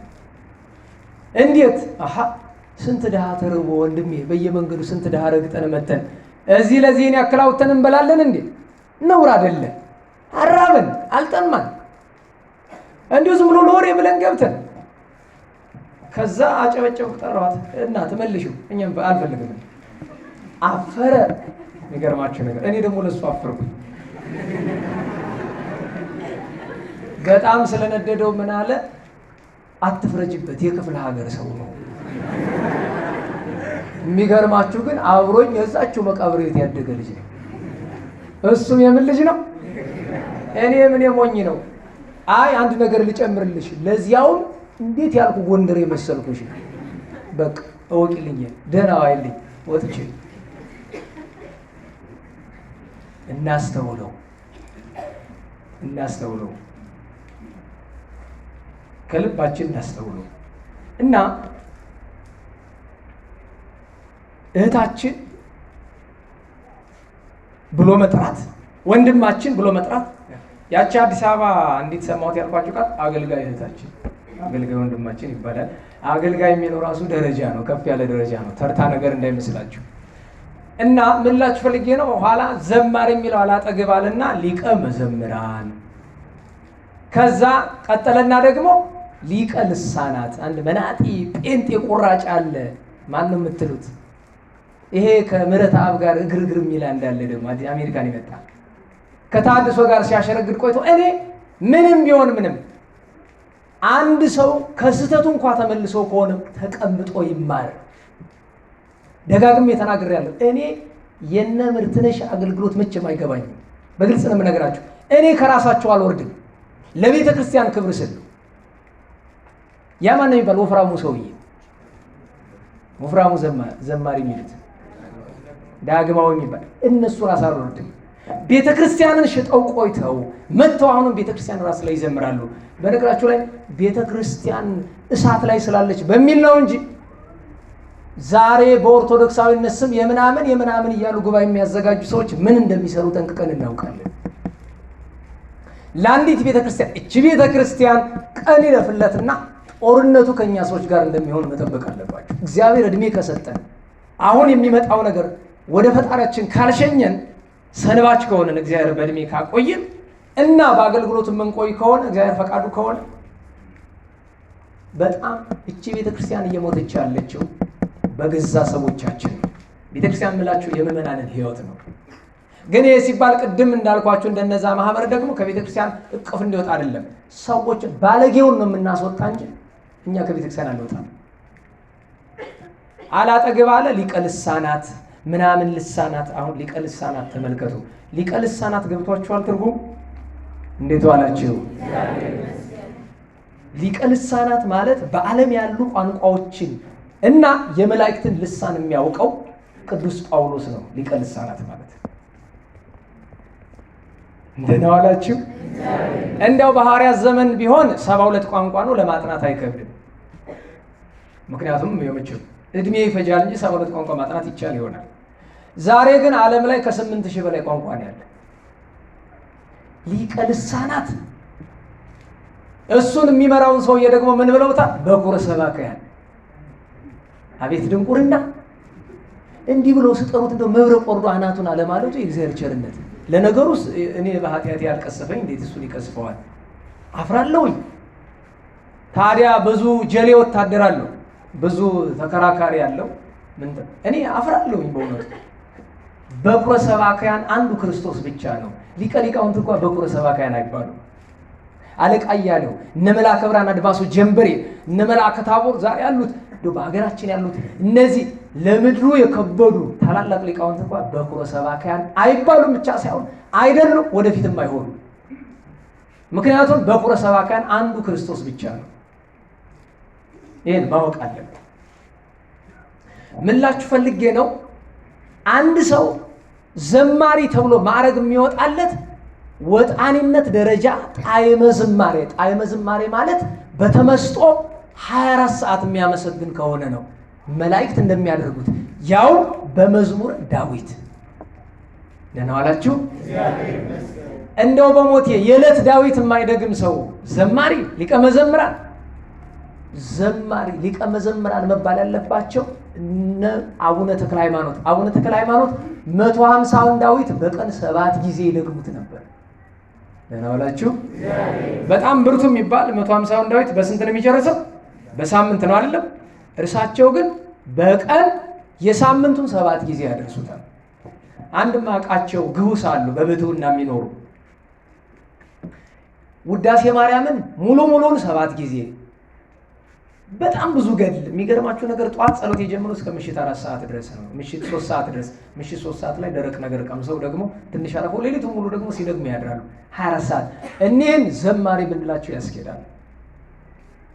ካልሆነ የቅዱስ ያሬድን ጣዕመ ዜማ ተምሮ ዝማሬ የሚባል በተለይ በዕለተ ሰንበት ለአገልግሎት የሚውለውን ቢቻል ከመዋሲቱ ጋር አስተባብሮ ከተማረ ዘማሪ መዘምር ይባላል። ለምንድን ያመጣሁላችሁ? ካለ ክብሩ ለፀሐይ። የፀሐይ ክብሩ የፍጹማን ክብራቸው እግዚአብሔርን ማየት ነው። የማዕከላውያን ክብራቸው ቅዱሳን መላእክትን ማየት ነው። የወጣኒ ክብሩ 24 ሰዓት ማመስገን ነው። ስለዚህ የቅዱሳንን ክብር አንድ እንደዚህ ነገርን። ሁለተኛ በፀሐይ የተመሰሉ ባለመቶ ናቸው። ባለመቶ ታውቃላችሁ አይደለም? ጌታ የተናገረው በወንጌል። በጨረቃ የተመሰሉ ባለ 60 ናቸው። በከዋክብት የተመሰሉ ባለ 30 ናቸው። አንድም በፀሐይ የተመሰሉ ሰማዕታት ናቸው። እናወላችሁ በፀሐይ የተመሰሉ ሰማዕታት ናቸው። በጨረቃ የተመሰሉ መነኮሳት ባሕታውያን ደናግል ናቸው። በከዋክብት የተመሰሉ የዚህ ዓለም ሰዎች በዚህ ዓለም እየኖሩ ጽድቅ የሚሰሩ ናቸው። በትዳር እየኖሩ እየገባችሁ ነው። አሁን ከሁሉ ማን በለጠ? ሰማዕትነት በለጠ። አይቸሩ መድኃኔዓለም አይ ልቦና ቢኖርማ እንዲህ ለፍልፎ ልብ ይገኝ። ለሁላችንም አይዟችሁ። ሰማዕትነት ትፈልጋላችሁ? አቤት ልብ የሌለሽ ሁሉ ሙርተህን ወጥፈህ የምትሮጠው ሁሉ አዎ ትለኛለህ። መቼ አይተኸው ወንድሜ? መቼ አይተኸው? እግዚአብሔር አምላክ ምንችለው እንደሆነ ለሰማዕትነት ያብቃን። ማንችለው እንደሆነ በክንፈ ረድኤቱ ይሰውረን፣ ከመካድ ያውጣን። መዓት ማለት እሱ ነው። ወደ ፈተና አታግባን ማለት እሱ ነው። ያድነን መዓቱ የሚባለው ከመዓቱ ያድነን ማለት ከክህደት ያድነን ማለት ነው። ከክህደት። ስለዚህ ሰማዕታትን በፀሐይ ይመስላቸዋል። ለምን? ሰማዕትነት ጭንቅ ስራ ነው በጣም። ቀጥሎ ባህታውያንን ደናግል መነኮሳትን ማለት በገዳም በተጋድሎ የሚኖሩትን በጨረቃ መሰላቸው። ከፀሐይ ከሰማዕታት ክብራቸው ዝቅ ይላል። አንድም በከዋክብት የተመሰሉ ምዕመናን ናቸው። በትዳር እየኖሩ ጽድቅ የሚሰሩ። በነገራችሁ ላይ በትዳር እየተኖረ እኮ ይጸደቃል ብቻ ሳይሆን ክንፍ ይበቀላል። ትዳር ችግር የለውም፣ የቅድስና ሕይወት ነው።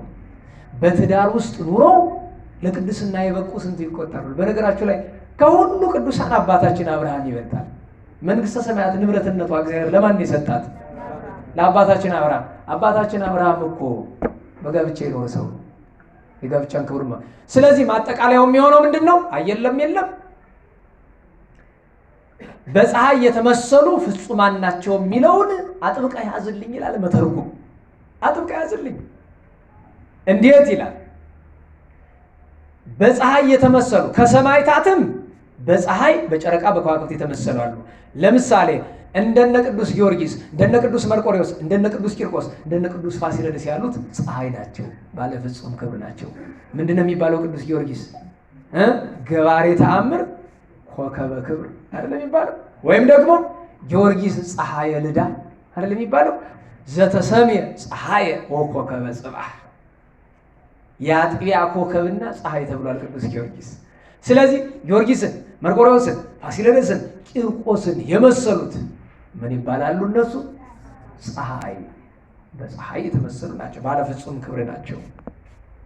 በጨረቃ የተመሰሉ ደግሞ ከነሱ ዝቅ ብለው መከራ የተቀበሉ የምናውቃቸው እንደነ አውክያኖስ ያሉ ሰማዕታት አሉ።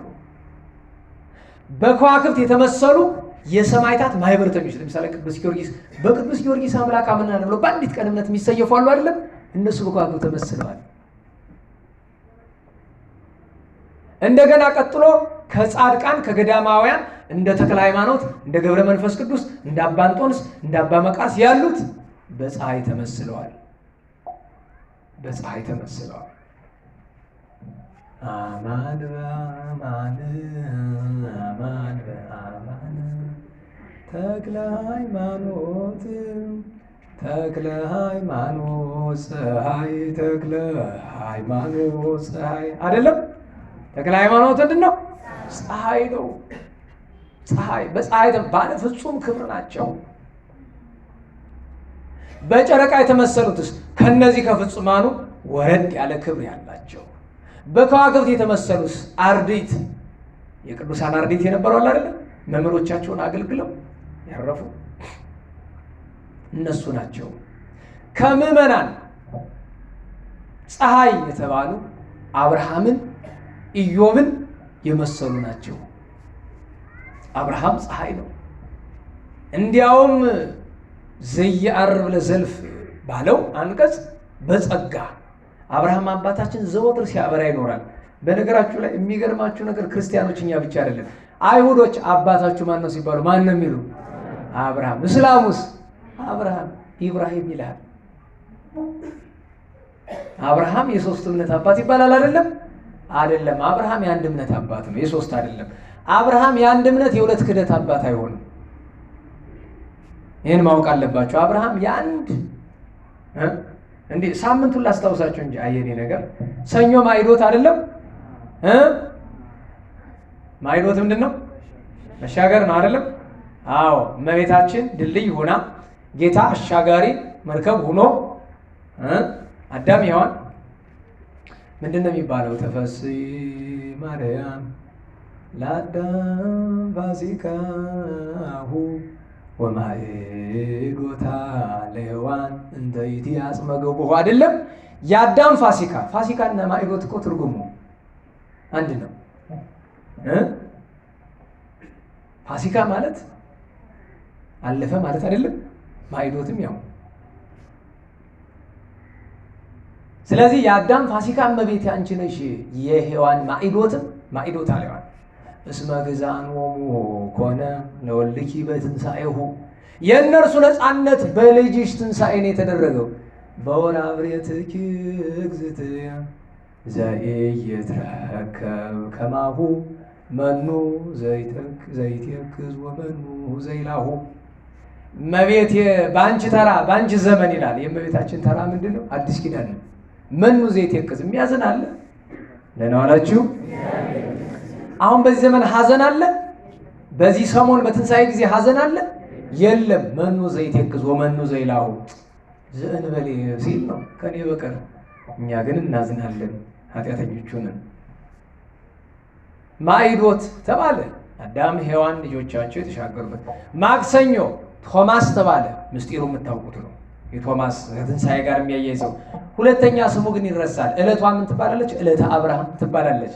ለምን ቢሉ አብርሃም አቡክሙ ተመነየ ከመ ይራይ ዕለትየ ርእየሂ ወተፈስሐ።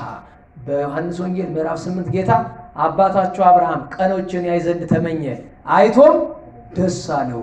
ለምንድነው አይቶም ደስ አለው ያለ ቢሉ ጥንቱኑ ይስሐቅን ይዞ ሊሰዋው ብሎ ይስሐቅ በአባቱ በአብርሃም ሕሊና እኮ ተሰውቷል። ይስሐቅ በአባቱ አብርሃም ሕሊና በተሰዋ በሶስተኛው ቀን ሕያው ሆኖ ተገኘ አይደለም? የጌታን ትንሣኤ በዚህ ተረድቷል። ኋላ ግን ጌታ ተነስቶ ወደ ሲኦል ሄዶ ሲያወጣቸው ርኤ ወተፈስሐ ጥንት ምሳሌውን አሁን በአማን ክርስቶስ መነሳቱን አብርሃም አይቶ ደስ አለው። ስለዚህ ማክሰኞ ምን ተባለች? ዕለተ አብርሃም። ረቡዕ አልዓዛር ነው። ሐሙስ ዛሬ አዳም ነው። አዳሙ ሔዋን ነው። አዳምና ሔዋን ናቸው። ምክንያቱም ለአዳምና ለሔዋን ሲል ስለተሰቀለ ስለሞተ ስለተነሳቸው መድኃኔዓለም። ነገ ነፍሳተ ጻድቃን ይባላል። አንድም ቤተ ክርስቲያን ይባላል። ሁለት ስም ነው ያለው። እናንተ የምታውቁት በየትኛው ነው? በቤተ ክርስቲያን ነው አይደለም? ነፍሳተ ጻድቃን እየተረሳ ነፍሳት ይባላል። ዓርብ ነፍሳት ይባላል። በብሉይ ኪዳን ክርስቶስ ነፃ ያወጣቸው ወሆረ ሀበለሙ ቆይታ ተነብር ነፍሶሙ ወሰበከሎሙ ግእዛነ ቅዱስ ጴጥሮስ በመልእክቱ ነፍሳቸው ታስራ ወደ ነበረች ወደ ሲኦል ሄደ፣ ነፃነትንም ሰበከላቸው ብሎ እንደተናገረው። ከዚያ ቅዳሜ ምን ይባላል? ቅዱሳት አንስት። እሁድ ዳግም ትንሣኤ ነው። ስለዚህ አባታችን አብርሃም ፍጹም ነው። አብርሃምን የመሰሉ ፍጹማን ናቸው። ከዚያ ቀጥሎ ደግሞ በጋብቻ ውስጥ ኑረው እግዚአብሔር ከጋብቻ ምንድን ነው የሚፈልግ? ደህና ዋላችሁ? እንዴት ዋላችሁ? ለማግባት አትጓጉ፣ ደግሞ አትዘግዩ። ሁለቱም ፈተና ይሆንባል። በጣም አንቀዠቀዣችሁ ወስዶ ኋላ ነው የሚጥላችሁ።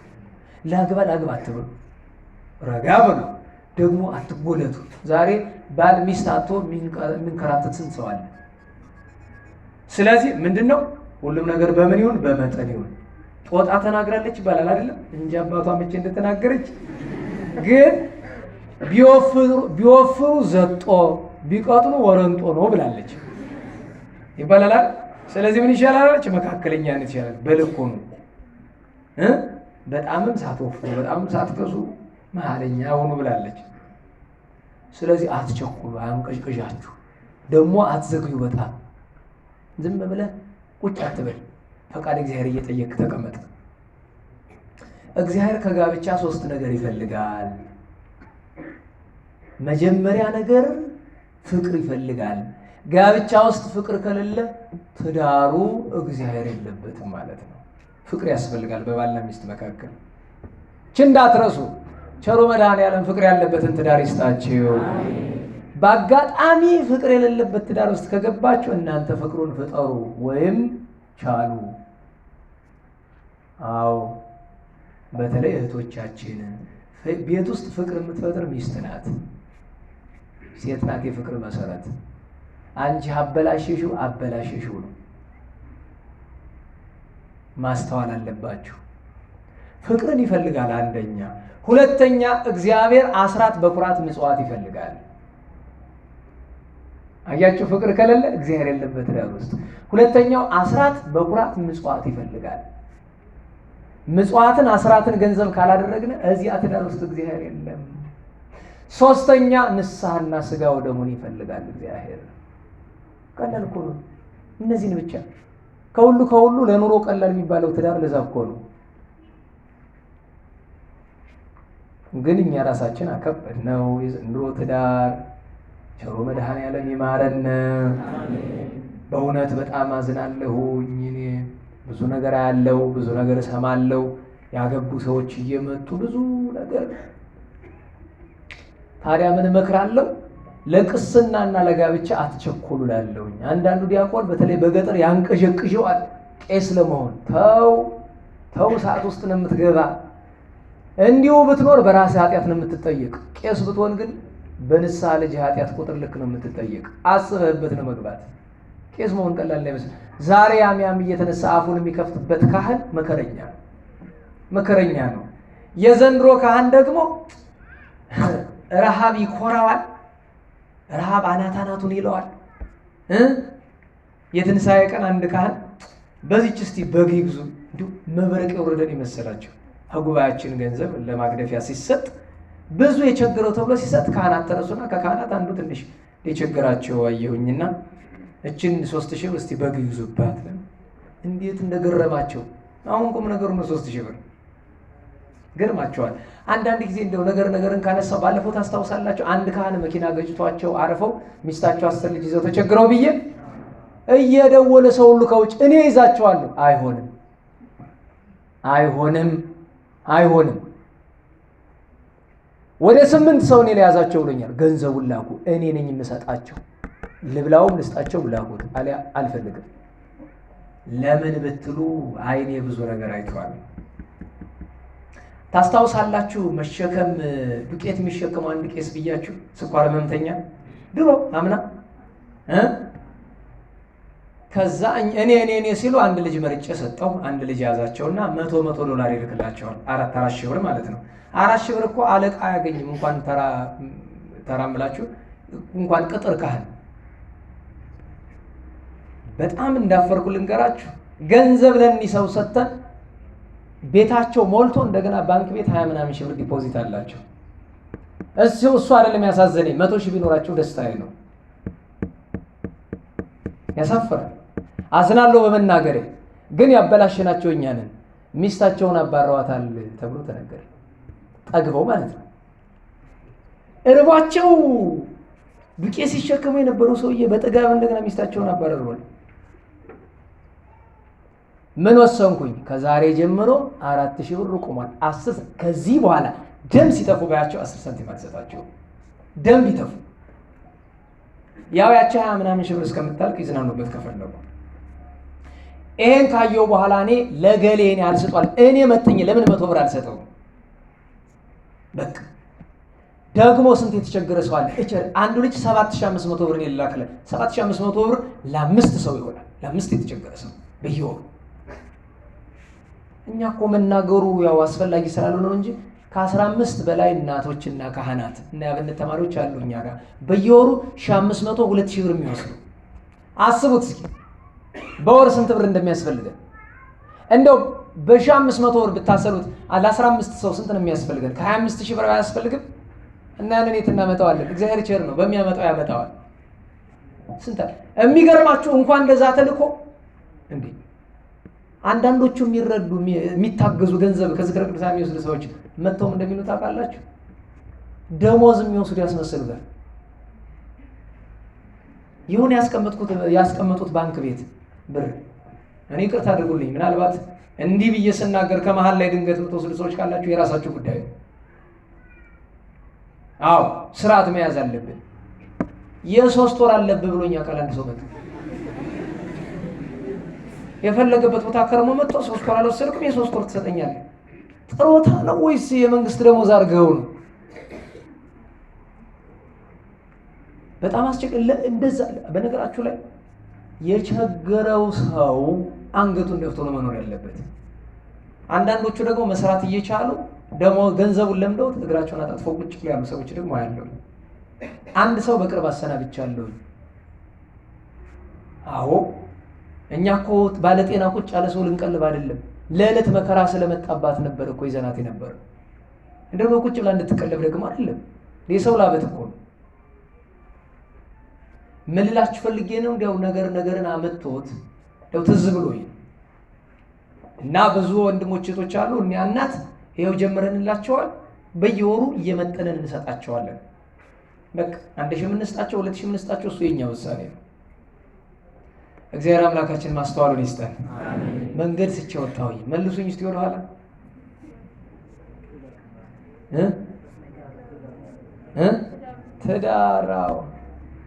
ትዳር ለዛ ነው በቃ እንጠንቀቅ ብዬ ነው።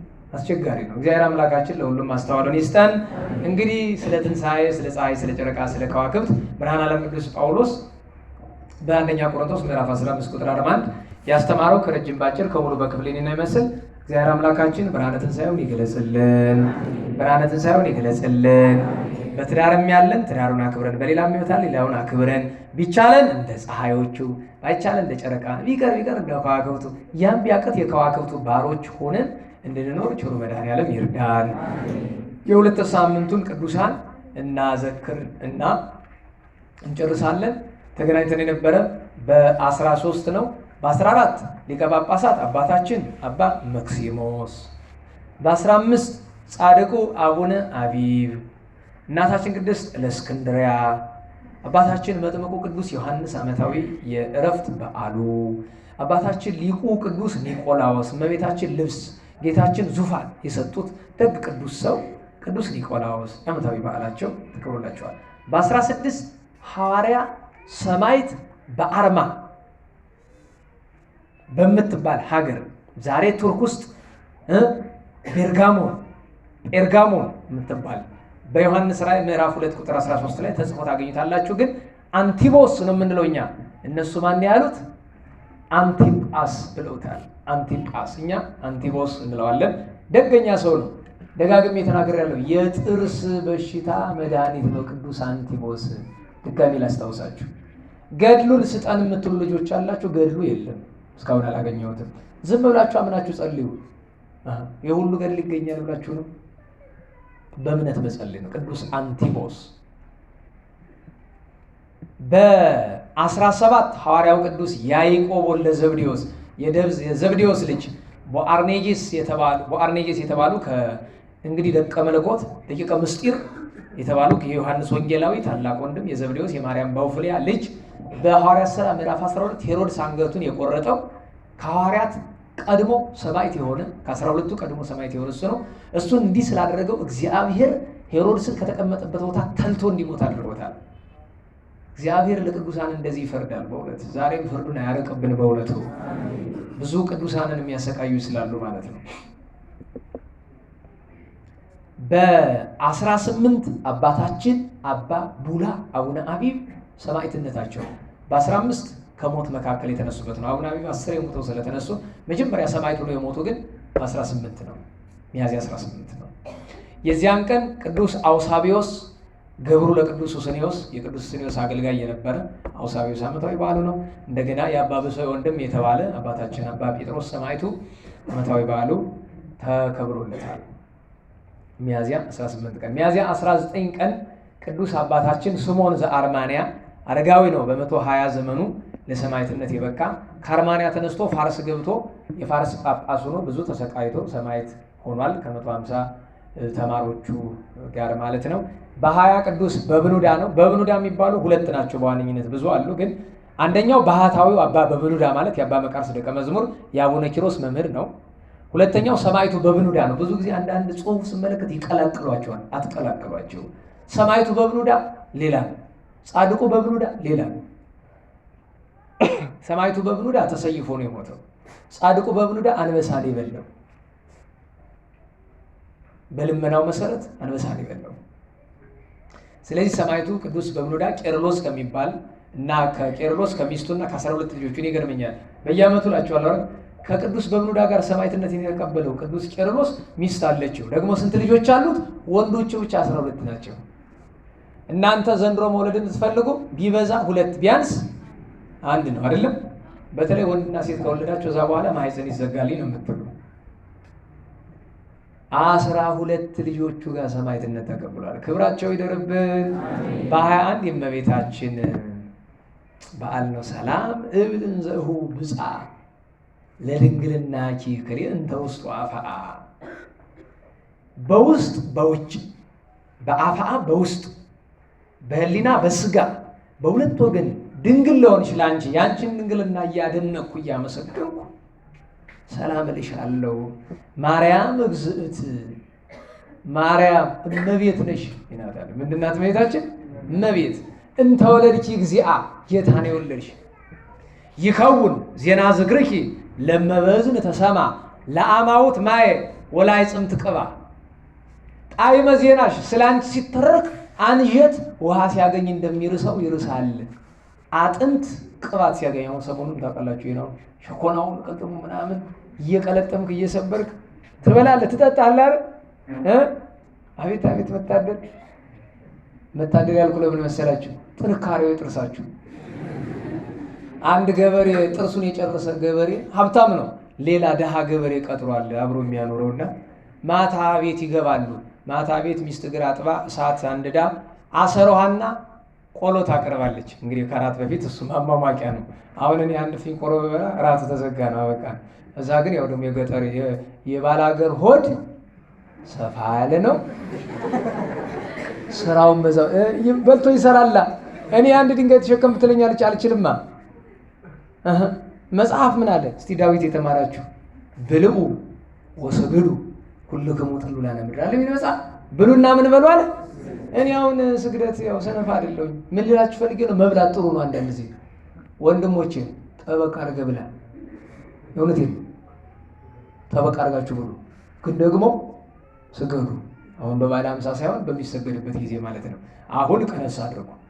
ጾም ሲገባ ግን ጠበቅ አድርገህ የንታ ናቸው ያስተማሩ የንታ በስላችሁ መምህር ያሳደጉኝ የንታ ኃይለ ሥላሴ ልጅ በደንብ ብላና በደንብ ስገድ፣ አሊያ አካልህ ያልቅና እንኳን መስገድ መቆም ማትችልበት ዘመን ይመጣል ተው እያሉ ይቆጡ ነበር። ይኸው መጣ። አይጣለሁ። ምን ልላችሁ ፈልጌ ነው፣ በሚበላበት ጊዜ በደንብ ብላ። አዎ ተደንብ ትበላለህ፣ ትጸልያለህ፣ ስራ ትሰራለህ። በቃ አሁን የምግብ ወሬ በምንድን ነው ያመጣሁት? ይሄ ሁላችሁ የጠፋኝ ደግሞ ምንድን ነው ወደ ምግብ ያስገባኝ? ባላገሩ አይ ባላገሩ እና እሱ አሰሯውን ፉት እያለ ቁጭ ዋንጫውን ይዞ ያ ባላገሩ ያ ገበሬው የቀጠረው ድሃው አፈስ አድርጎ እንግዲህ ገጠር ነው፣ ሬዲዮ የለ ቴሌቪዥን የለ፣ ጸጥ ያለ ነው እና ሿ ሿ ሿ ያደርገዋል። ቅኔ የተማረ ሰው አለ። ጸናጽል ጥርስነ ትርጓሜሁ ደብተራ ያጸነጽል ገብሰ ወያመረግድ ሽምብራ እንዳለ ተማሪ ሲያደርገው ቁጭ ብሎ እንግዲህ ባለሀብት እኮ ነው አለ። አይመታደል ይላል ቁጭ ብሎ። ለምን መሰላችሁ? መጽሐፍ አለ ቅዱስ ሰሎሞን ምን አለ? ጥዑም ነው አሙለ ገብር፣ የአገልጋይ እንቅልፉ ምንድን ነው? ጣፋጭ ነው። እመህዳጠ በላ ወመብዙሃ በላ፣ ያገኘውን በልቶ በቃ ይተኛል፣ ደስ ብሎት ይተኛል። ገንዘብ መጥፎ ነው፣ ሀብት መጥፎ ነው። ሰርተው ቢያገኙትም እንኳን አንዳንዴ አስቸጋሪ ነው። እና መታደል ስላችሁ ቅልጥሙን ለዛ ነው እናንተ እንደው ጥርሳችሁ መጠንከሩ ማለቴ ነው፣ ለሌላውም አይደለም። የታደለ እንኳ ሌላ ነው። ለሁሉም እመቤታችንን ያንቺ ጣዕመ ዜና ቅባት ተበልቶ አጥንት ከሚለመልመው ይልቅ ያንቺ ጣዕመ ዜና ያለመልመኛል፣ የእመቤት ያንቺ ጣዕመ ዜና አንጀቴን ያረሰዋል ሲል ነው። ይከውን ዜና ዝክርኪ ለመበዝህ ተሰማ ለአማኡት ማየ ወላይ ጽምት ቅባ ብሎ የተናገረው የዚያን ቀን ማን ነበረ? ቅዱስ ብሩታዎስ የእመቤቴ ወዳጅ ሐዋርያ እኮ ነው፣ አረጋዊ። ታሪኩ እንዲህ ነው ባጭር። ብሩታዎስ ማለት በግሪክ አቴና ከተማ አለ የተባለ ፈላስፋ ነው። ሽማግሌ ፈላስፋ ነው። ድንግል ነው። ረቂቅ እውቀት ያለው ምድራዊ እውቀት። ቅዱስ ጳውሎስ አገኘው፣ ተከራክሮ ምላሽ አሳጠው። ፍልስፍናውን ከንቱ አደረገበት። ክርስቲያን ሆነ። ቅስና ሾሞ አስተምራለሁ፣ እየዞረ ወንጌል ይሰብካል። ታዲያ ቅዱስ ጳውሎስና ሐዋርያት ተሰብስበው ሲያወሩ ነገራቸው ሁሉ የማረውት ነገራቸው ሁሉ አንዲት ነገር ናት። የአምላክ እናት እንደዚህ አለች፣ የአምላክ እናት እንደዚህ፣ በቃ ሌላ ነገር የላቸው። ማታ ማታ ቁጭ ብለው ልቡ ተሰቀለ። የአምላክ እናትን ማየት ትፈልጋላችሁ? ንገሩኝ እንጂ እናያታለን በሰማይ ተስፋ እናደርጋለን። የምድሩስ ይከብዳል። አባ ይስሐቅ እንዳለው ነው። በምድር ለማየት የበቃችሁ ካላችሁ እንግዲህ ታደላችሁ ናችሁ።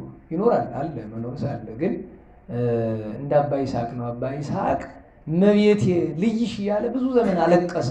ኋላ ተገለጠችለት። አሁን ምን ቀረ አለችው። እመቤቴ አንቺን ባየሁበት ደግሞ ሌላ እንዳላይበት ውሰጅኝ እባክሽ ብሎ አለ።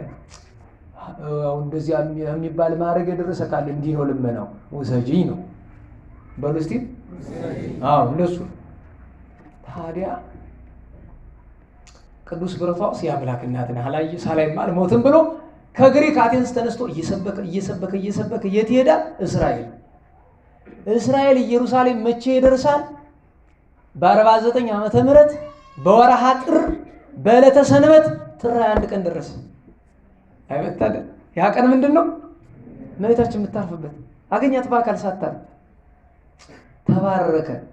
ብትባርከው ምስጋናዋ ተገልጦለት ዕለቱን የእመቤታችን የመጀመሪያውን የአዲስ ኪዳን ምስጋና የደረሰላት እሱ ነው። ዜማ ያለው በመሰንቆ በበገና የተሰራ ምስጋና ሐዋርያት ቅዱሳን እመቤታችን ቀብረው መጥተው ለቅሷቸውን ያስቆማቸው ቅዱስ ብሩታዎስ ነው። እመቤታችን እያመሰገነ ልጇን እያመሰገነ በጣዕመ ዜማ በምስጢር ይሄ ቅዱስ ብሩታዎስ ይባላል። ታዲያ ሰላም ለብሩታዎስ ዘዘመረ ማእከለ ሐዋርያት ዘኤፍራታ በጺሖ ለማርያም ጊዜ ዕረፍታ። አሁን የተናገርነው ታሪኩ ኋላ ምን አለ ደራሲ? ወአመ ፈቀዱ ይሲምዎ ዘኤጲስቆጶስ ማዕረገ ጾታ ኢይክል ይቤ ሲመታተ መንታ እስመ ያብጻሕኩ ለቅስና ሰናየ መልእክታ። ሐዋርያት ተሰበሰቡና ቅዱስ ጳውሎስ ከመካከል አድርጎ ዮም ጸዋዕከ መንፈስ ቅዱስ፣ መንፈስ ቅዱስ ዛሬ ጠርቶሃል አለው። አባቴ ለምን አለው? ኤጲስቆጶስ ጳጳስ ሊያረግህ ይፈልጋል አለው። አለቀሰ። ተውኝ አለ። ለምን ሲሉት ቅስናዋን እኮ ገና አልጨረስኳትም፣ የቅስናውን ስራ ገና አልፈጀሁትም ማለት። ዲቁናውን ሳሰራው ቅስና ያምርሃል፣ ቅስናውን ሳሰራው ጵጵስና ያምርሃል። ቁጭ ብለህ በስርዓት ሳትማር መድረክ መውጣቱ ያምርሃል አይደለም? በዚህ ምክንያት ተመስገን። ኋላ ሐዋርያት ማለት ተውት ለትትና አብነት ይሁን ብለው ትተውታል፣ ሳይፈውት ቀርተዋል። በረከቱ ይደርብን። የዚያን ቀን ሰባኪ ሃይማኖት አምሳሌ ሆሙ ለሐዋርያት ሐዋርያትን የመሰለ በዓለ ዝክር ሰናይ በጎ ስም አጠራር ያለው እስላም የነበረ የመናዊ እስላም የነበረ ከየመን ተነስቶ ኢትዮጵያ መጥቶ አምኖ ክርስትና ተቀብሎ የደብረ ሊባኖስ እጨጌ አበምኔት እስከመሆን የደረሰው አባ ዕንባቆም ገድሉ አለ። ዳንኤል ክብረት አሳትሞታል። እንዴት ያለ ጣዕም ያለው ገድል አንብቡ።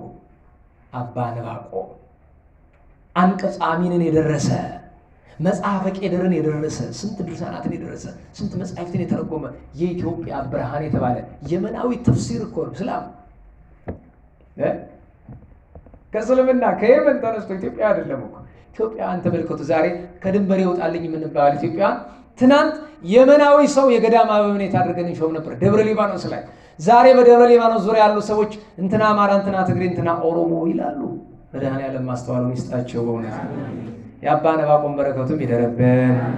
በ22 ርዕሰ ርዑሳን ያለቆች ሁሉ አለቃ ቅዱስ ተክለ ሃይማኖት ኢየሩሳሌም የወረደበት ዓይኑ ጠፍቶ ዳግመኛ የበራበት 6 ክንፍ ያበቀለበት መታሰቢያ። ታሪኩ ሰፊ ነው።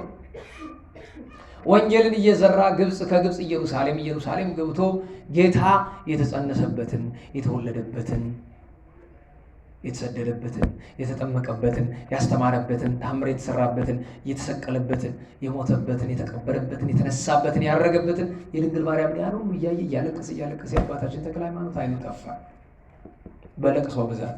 ኋላ እመቤታችን መጣ ድስስ ብታደርገው ዓይኑ በራ። ከዚያ ወደ ካህናተ ሰማይ ወሰደችው፣ አጠነ። መታሰቢያው ግን ክንፉ በተገለጸበት በኅዳር 24 ቀን ይታሰባል። ኢየሩሳሌም መውረዱ ሚያዝያ 22 እና አባ ማርቆስ እና አባ ሚካኤል እና አባ ይስሐቅ እና አባ እለእስክንድሮስ ታላቁ ሊቅ የ318 ቅዱሳን ሊቃውንት አለቃቸው ሰብሳቢያቸው የነበረው ቅዱስ እለእስክንድሮስ የሁሉም በረከታቸው ይደረብን። በ23 ልዳዊ ሊቀ ሰማዕታት ቅዱስ ጊዮርጊስ ኦ ፍጡነ ረድኤት ለጽኑ ለድኩም፣ የጸናውንም የደከመውንም የሚረዳ ፍጡነ ረድኤት እምሩፀ ነፋሱ አውሎ ለዘይጼዋ አከበ ተወክሎ አምኖ ለሚጠራ ቅዱስ ጊዮርጊስ። በነገራችሁ ላይ ኢትዮጵያ ውስጥ እኮ እንደ ቅዱስ ጊዮርጊስ ገበዝ እኮ ነው የሀገሪቱ። ማር ጊዮርጊስ ልዳዊ ቀዳም ስዑር ላይ ውሎ ያው ክብረ በዓሉ አልተከበረም፣ ግን ታስቧል። ያው ክብሩን እንግዲህ 7 ዓመትን የተሰቃየ 3 ጊዜ ሞቶ ተነስቷል። ቅዱስ ጊዮርጊስን የሚበልጥ ሰማዕት የለም። ከሰማዕታት ሁሉ የሚበልጥ ሰማዕት ፀሐይ ኮከበ ጽባህ ኃያል መስተጋድል ሊቀ ሰማዕታት መክበበ ሰማዕታት የተባለ ደገኛ ሰማዕት። ፍቅሩ ጽኑ ነው። በነገራችን ላይ ጊዮርጊስ አትሉ አተዋሉ። ጊዮርጊስ በሉ፣ ቅዱስ ጊዮርጊስ በሉ፣ ፍጡነ ረድኤት ፍጡነ ተራድአነ በሉት። ጊዮርጊስ ቅዱስ ወልደ ዘነንቶስ፣ ጊዮርጊስ ረባን ዘሀገረ ልዳሴን፣ ጊዮርጊስ ሩይ ተላዌ ፀሐይ፣ ጊዮርጊስ እንቁ ዘገነተ ሰማይ አዝ፣ ጊዮርጊስ ምዑዝ ዘገነተ ሰማይ አርዝ እያልን እንደ ስብሐተ ፍቁር ማመስገን አለብን። ግን ምን እንለዋለን? ጊዮርጊስ እግለክ ጊዮርጊስ ስብለከ በተአምኖ የተመንነኒ መንኖ ቀረበኒ ላላድኖ። አንተን አምኜ ጊዮርጊስ እልሃለሁ፣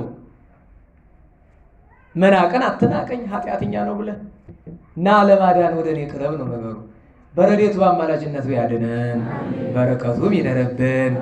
ቸነፈር ወረርሽኝ የምንፈራ ከሆነ አባ ሮቆ ቅዱስ ሮቆ ስምህን የጠራ በቃል ኪዳን የተማጸነ አምላክ ሮቆ ካለ ከቸነፈር ከወረርሽኝ አድነዋለሁ ብሏል።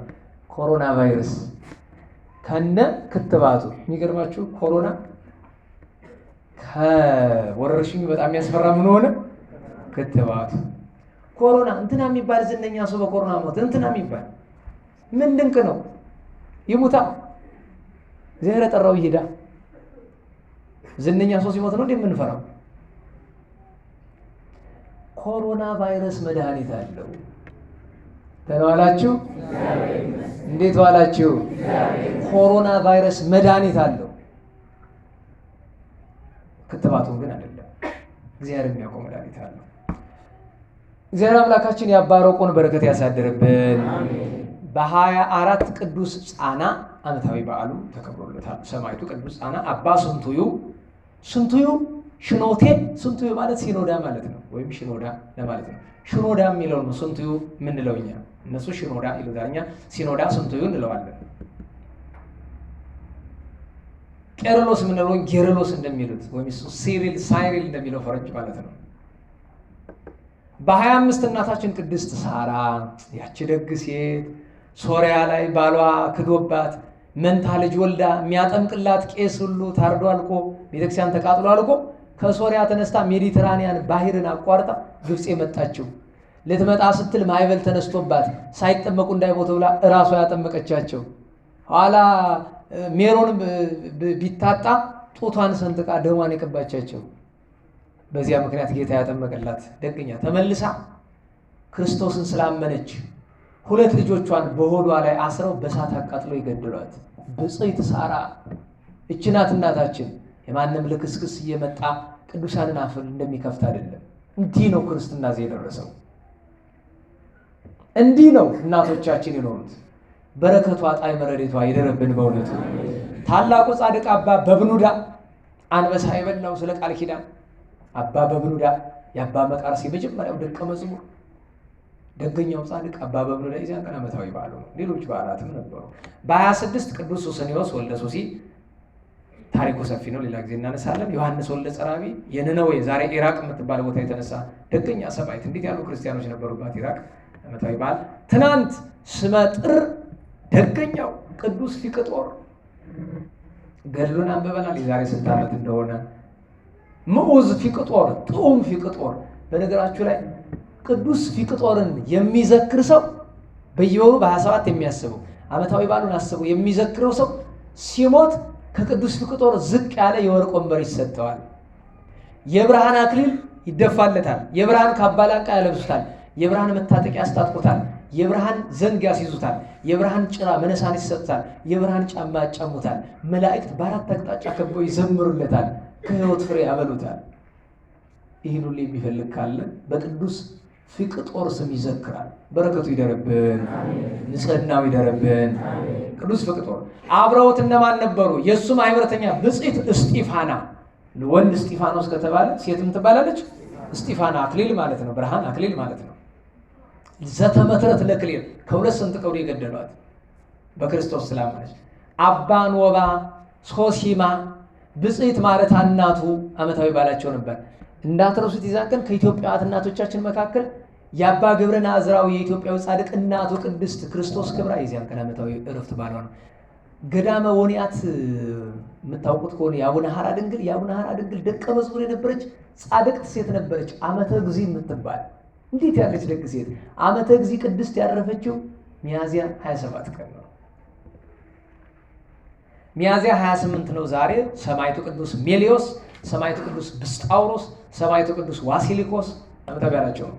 ነገ ሐዋርያው ቅዱስ አርስጦስ እና አባ አካክዮስ እና አባ ገምሶ፣ በ30 ወንጌላዊ ቅዱስ ማርቆስ ረፍቱ ነው። ደግኛ ባል ነው። አዲስ አበባ ቤተክርስቲያን ስላለ በደንብ ይከበራል። እዚህ አልተለመደም። ግንቦት 1 ቀን ግንቦት ልደታ ስሏን አስለናል። የእመቤታችን ዝክረ ቅዱሳን አምና ተሳሉ ብዬ ነበር። ብዙ ሰው ተስሎ መቼስ ሸቃላዮች አይደለን እኛ።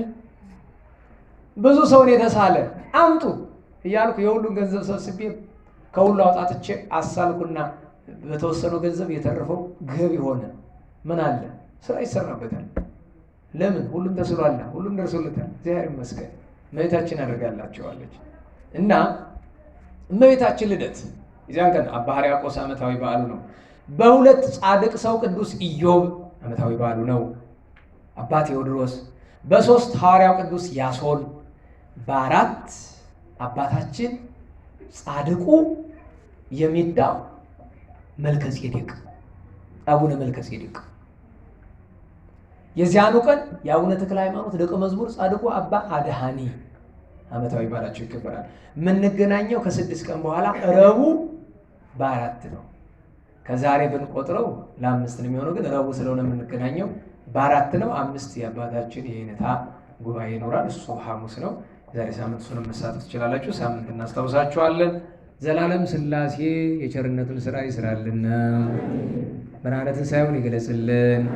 ሁላችንም በያለንበት ለምስጋና እንነሳ።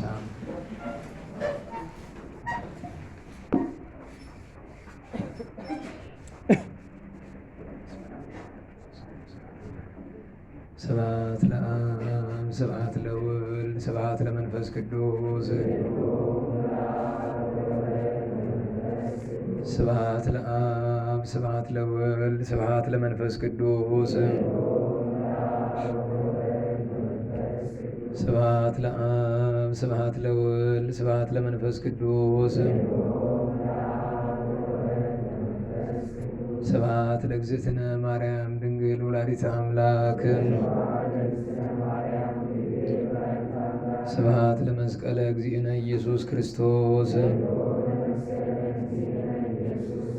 ክርስቶስ በምሕረቱ ይዘከረነ አመዳግም ምጽአቱ እያስታፍረነ ለሰቦተ ስሙ ያንቀሃነ ውብ አምልኮቱ ያጽናነ እግዝእትነ ማርያም አይርጊ ጸሎተነ ዋስተስሪ ኩሎ ኃጢአተነ ቅድመ መንበሩ ለእግዚእነ ለዛብልዐነ ዘንተ ህብስተ ወለዘአስተየነ ዘንተ ጽዋዓ ወለዘሰርዓ ለነ ሲሳየነ ወአራዘነ ወለዘተአገሰ ለነ ኩሎ ኃጢአተነ ወለዘወሃበነ ሥጋሁ ቅዱሰ ወደሞ ክቡረ ወለዘአብጽሐነ እስከ ዛቲ ሰዓት እስመ ለዓለም ምሕረቱ ናብሎቱ ስብሐተ ወአኮቴተ እግዚአብሔር ልዑል ወለወላዲቱ ድንግል ወለመስቀሉ ክቡር ይትሐኮቱ ይትሰብሐ ስሙ ለእግዚአብሔር ወትረ በኩሉ ጊዜ ወበኩሉ ሰዓት ስብሐት ለአብ ወወልድ ወመንፈስ ቅዱስ ይእዜኒ ወዘልፈኒ ወለዓለመ ዓለም አሜን።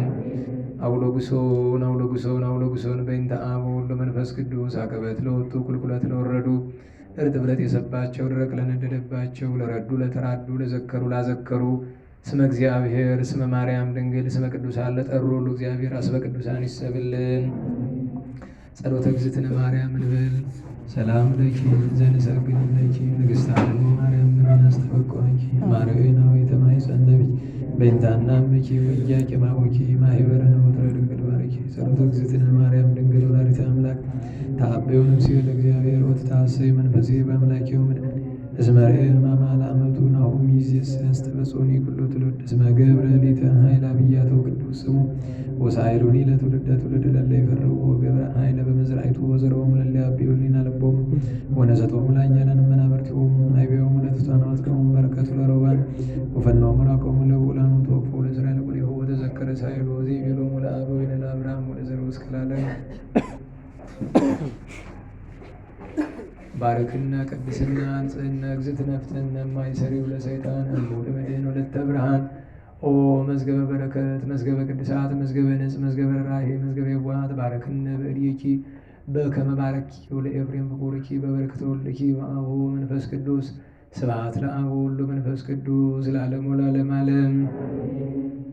ሰላም ለትንሣኤከ ለአዳም ዘኮኖ ወለተ መድኃኒትም ተኮንኖ እግዚአብሔር ጽረኒ ሐጽበ መስቀልከ ሳድኖ የሐድግኑ ዘተከለ ወይኑ እንበላ ያስተናጽህ አውዱ ወይዝቁን ጸቆኑ ሰላም ለትንሣኤከ ከመ ዳገ ወይን ኃያል ድረሞት ከአምላክ ወዲህ በመስቀል እግዚኦ ሱቀኒ በየማነከ ዘሳይል እስመ በጻሐኒ ወዲቅ ወተዳደቀኒ ሀጉል አንስኦት የስመ አንተ ትክል ዘሐመ በፈቃዱ ወሞተ በፍቅሩ ሙቆሃነ ይፍታ ለተአስሩ ዳዊት ንጉሥ በከመ ይቤ በቃል መዝሙሩ ዮም በሰሉስ እምነቱም ዝሂሩ እግዚአብሔር ተንሥአ ወተዘሩ ጸሩ ሰላም ለክሙን ጦንሶ መቃርስ አቢብ ሲኖዳ ገብረ መንፈስ ቅዱስ ለባረኮትነ ንዑስ ተጸራ ዛቲ መቅደስ ተክለ ሃይማኖት አኖሬዎስ ኤዎስጣቴዎስ ሳሙኤል ተክለ አልፋ በብኑዳ ኪሮስ ነአ ሀቤ ዳዊት ንጉሠ እስራኤል በዓለ መዝሙር ሰናይ ወጡ መቃል ታለበወኒ ነገር ወፍቃሬ ኩሉ አምሳል ከመሰብሖ ለእግዚአብሔር ልዑል ወከመወድስ ለማርያም ድንግል እንዘ ጸር ወእብል ማርያም ንጽሕት ድንግል ወላዲተ አምላክ ማእምንት ሰአሊተ ምሕረት ለውሉደ ሰብ ሰአሊ ለነ ሀበ ክርስቶስ ወልድኪ ይስረይ ኃጢአተነ ሰአሊ ለነ ቅድስት ጸሎታ ለማርያም ወስደታ ያድነን እማትወልዳ ጸሎታ ለማርያም ወስደታ ለሕዝበ ክርስቲያን ለነፍሳተ ሙታን ለመካናቲነ ደብረ መድኃኒት ወመንበረ መንግሥት ወደብረ ገነት ለቤተ ክርስቲያን ቅድስት ለሀገሪትነ ኢትዮጵያ ይቀቦን እማትወልዳ ጸሎታ ለማርያም ወስደታ ለግብርታ ወላይ ማታ ይኩነነ ከመወልታ በጸሎትሽ ወበስዕለትሽ ለአበው ንጹሐን ለቅዱስ ኤፍሬም ለአባ ሕርያቆስ ለአባ ጊዮርጊስ ለአባ ሳሙኤል ለቅዱስ ደክስዮስ ለያሬድ ማሕሌታዊ ለአባ ኪሮስ ለአባ መባጽዮን ለአቡነ ዘርዓ ያዕቆብ ለብፁዕ ገብረ ክርስቶስ ለቅዱስ ዮሐንስ አፈወርቅ ለአባ ጽጌ ድንግል ለአባ ዮሐንስ ዘደማስቆ ለአባ ሳሙኤል ዘደብረ ቀለሞን ለቅዱስ ዮሐንስ ወልደ ነጎድጓድ ለቅዱስ ቄርሎስ አምደ ሃይማኖት ለአቡነ አቢብ ለንጹሐት አንስት ለክቡራን ሐዋርያት የተለመንሽ ድንግል እመቤታችን ለእኛም ተለመኝን። ጽንዕት በድንግልና ሰርክት በቅድስና እመቤታችን ጸጋውን ክብሩ እንዳይነሳን ለምኝልን። አይምሮውን ለቦውን ጥበቡን ፍቅርሽን መዓዛሽን በልቦናችን ሳይልን አሳድርልን። የቸርነት ባለቤት የይቅርታ ጌታ ዘላለም ሥላሴ ብርሃነ ትንሣኤውን እንዲገልጽልን ከእመቤታችን ድንግል ማርያም ጣዕመ ፍቅሯን ከንጹሐን በረከት እንዲያሳትፈን በኃይለ መስቀሉ እንዲጠብቀን የሞት ወገኖቻችን ነፍሳቸውን እንዲያጸድቅልን የአባታችን የገብረ መስቀል የወንድማችን የወልደ ተክለ ሃይማኖት የእህታችን የወለተ ማርያምን ነፍስ በአብርሃም በይስሐቅ በያዕቆብ አጠገብ እንዲያኖርልን ልመናችን እንዲሰማን በግፍ በመከራ ያሉትን ሁሉ እንዲያስብልን አስቡን ያሉንን ወለተ ጻድቅን አጸደ ማርያምን ወለተ ሥላሴን ወለተ ሩፋኤልን አመተ ጽዮንን ገብረ መድኅንን በቸርነቱ እንዲያስብልን የቅድስት ሥላሴ ልጆች ማህበርተኞችን በያሉበት በምሕረቱ እንዲጠብቅልን የሰላም አምላክ ለንስሐ ሞት እንዲያበቃን ሰላም በዋለን ምሕረቱ ሰላም እንዲያሳድረን ቅዱስ ስሙን እንደ ቸርነት ብለን እንጥራ።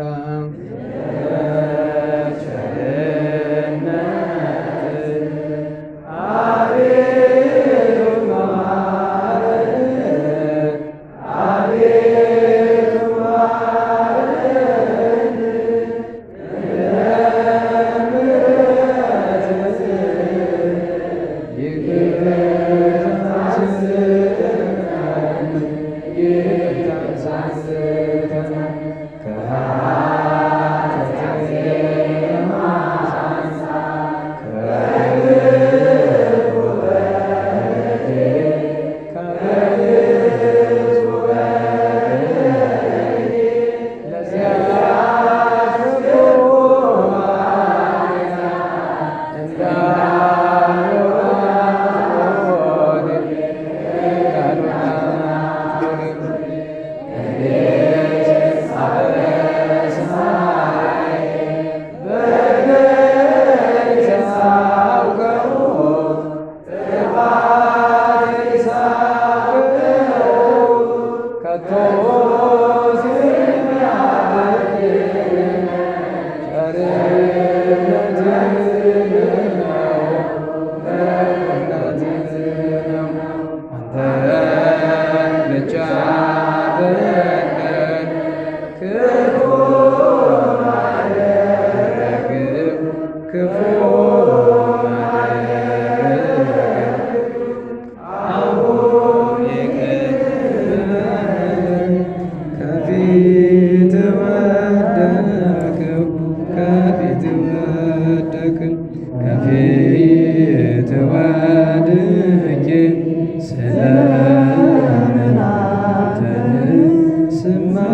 ሊሆን የዕለት በደላችንን እኛን አቤቱ ከክፉ ሁሉ አድነን እንጂ መንግሥት ያንተ ናትና ኃይል፣ ክብር፣ ምስጋና ለዘላለሙ አሜን። እመቤታችን ቅድስት ድንግል ማርያም ሆይ በመልአኩ በቅዱስ ገብርኤል ሰላምታ ሰላም እንልሻለን። በሐሳብሽ ድንግል ነሽ፣ በሥጋሽም ድንግል ነሽ። የአሸናፊ እግዚአብሔር እናት ሆይ ሰላምታ ላንቺ ይገባሻል። ከሴቶች ሁሉ ተለይተሽ አንቺ የተባረክሽ ነሽ፣ የማኅፀንሽ ፍሬ የተባረከ ነው። ጸጋን የተመላሽ ቅድስት ሆይ ደስ ይበልሽ፣ እግዚአብሔር ከአንቺ ጋር ነውና ከተወደደው ልጅሽ ከጌታችን ከመድኃኒታችን ከኢየሱስ ክርስቶስ ዘንድ ይቅርታና ምሕረት ለምኝልን ኃጢአታችንን ይቅር ይለን ዘንድ ለዘላለሙ አሜን። ክብር ምስጋና ይሁን አንድ አምላክ ለሆነው ለአብ ለወልድ ለመንፈስ ዛሬም ዘወትርም እስከ ዘላለሙ ድረስ። ለጸሎት ስለነበረን ጊዜ ቅዱሱ አምላካችን እግዚአብሔር ስሙ የተመሰገነ ይሁን፣ የተመሰገነ ይሁን። እንግዲህ ጉባኤያችን ጨርሰናል። የምህላውን ቀደም ብላችሁ መታችሁ ማድረስ ትችላላችሁ። አሁን ለሰሙነ ትንሣኤ ሰባቱን ሳምንታት ዛሬ እንደጀመርነው በእዝል ነው። በሌላውን ዓመቱ ሙሉ በአራራይ ነው እግዚኦታ የምናደርሰው። ለዚህ ግን ሰባቱን ሳምንት በእዝል እናደርሳለን። ከዛ ውጪ ወደ ቅዱስ ያሬድ የዛሬ 2 ሳምንት ረቡዕ ቅዱስ ያሬድ ግንቦት 11 እዚያው ገዳሙ ሄዳችሁ ማክበር ከፈለጋችሁ 600 ብር ነው። እዚህ ያሉ የኛ ልጆች ናቸው የሚያዘጋጁት። የቅዱስ ያሬድ መንፈሳዊ ማህበር ስላለ ጉባኤ እዛ በር ላይ ስላለ ማየት ትችላላችሁ። ዝርዝር ነገሩን እሱ አለ። ከዛ ውጪ ለነዳያን ትንሣኤን በማስመልከት የሚዘጋጅ ያለ ለነዳያንና አንዳንድ ብር የምትሰጧት አለችና ከሱም ጨመር አድርጋችሁ ካላችሁና ከቻላችሁ መስጠት ትችላላችሁ። ፍትሐ ነገሥት ድጋሚ የመጣ ትንሽ የተወሰነ ፍሬ አለ እያለኝ ነው። ያልገዛችሁ ልጆች ካላችሁ እሱን ማድረግ ትችላላችሁ። ይሄው ነው ያለን። እግዚአብሔር አምላካችን ልደታ ግንቦት ልደታ ዝክረ ቅዱሳን አጣጣሚ ሚካኤል ላይ ያለን በአንድ እዛው ነው። የእመቤታችን ልደት ርዕሳችን ነው የሚሆነው። ስለ እርሷ ነው የምንነጋገረው። ከቻለን ስዕሉን እናመጣዋለን የተሳለውን። ይኸው ነው እንግዲህ ቸሮ መድኃኔዓለም ከመከራ ሥጋ ከመከራ ነፍስ ይጠብቀን። እንግዲህ በሰላም አስጀምሮ በሰላም እንዳስፈጸመን እንቅፋት ሳይመታን እሾህ ሳይወጋን ኃጢአት ሳይሰለጥንብን በደልም ሳይገዛን የብርሃን መላእክት በፊት በኋላ በቀኝ በግራ እየጠበቁን ለጊዜ ወደ የቤታችን ለፍጻሜው ተስፋ ወደምናደርጋት መንግሥተ ሰማያት ከተከፈተች ገነት ከተነጠፈች እረፍት ከአባቶቻችን ርስት ኢየሩሳሌም ሰማያዊት ሁላችን በሰላም ያድርሰን፣ በሰላም ያድርሰን። ስብሐት ለእግዚአብሔር ልዑል ወለወላዲቱ ድንግል ወለመስቀሉ ክቡር ዘወሳይል አሜን።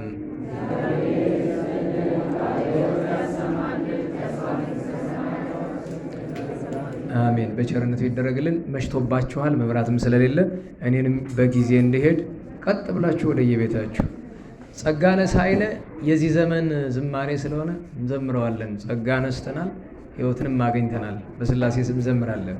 ጸጋ ነሳይነ ወሕይወተ ረከብነ ጸጋ ነሳይነ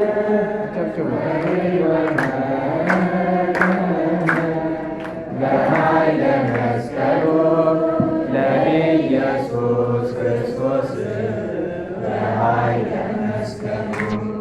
በኃይለ መስቀሉ ለኢየሱስ ክርስቶስ በኃይለ መስቀሉ ኪያከ እግዚኦ ነአኩት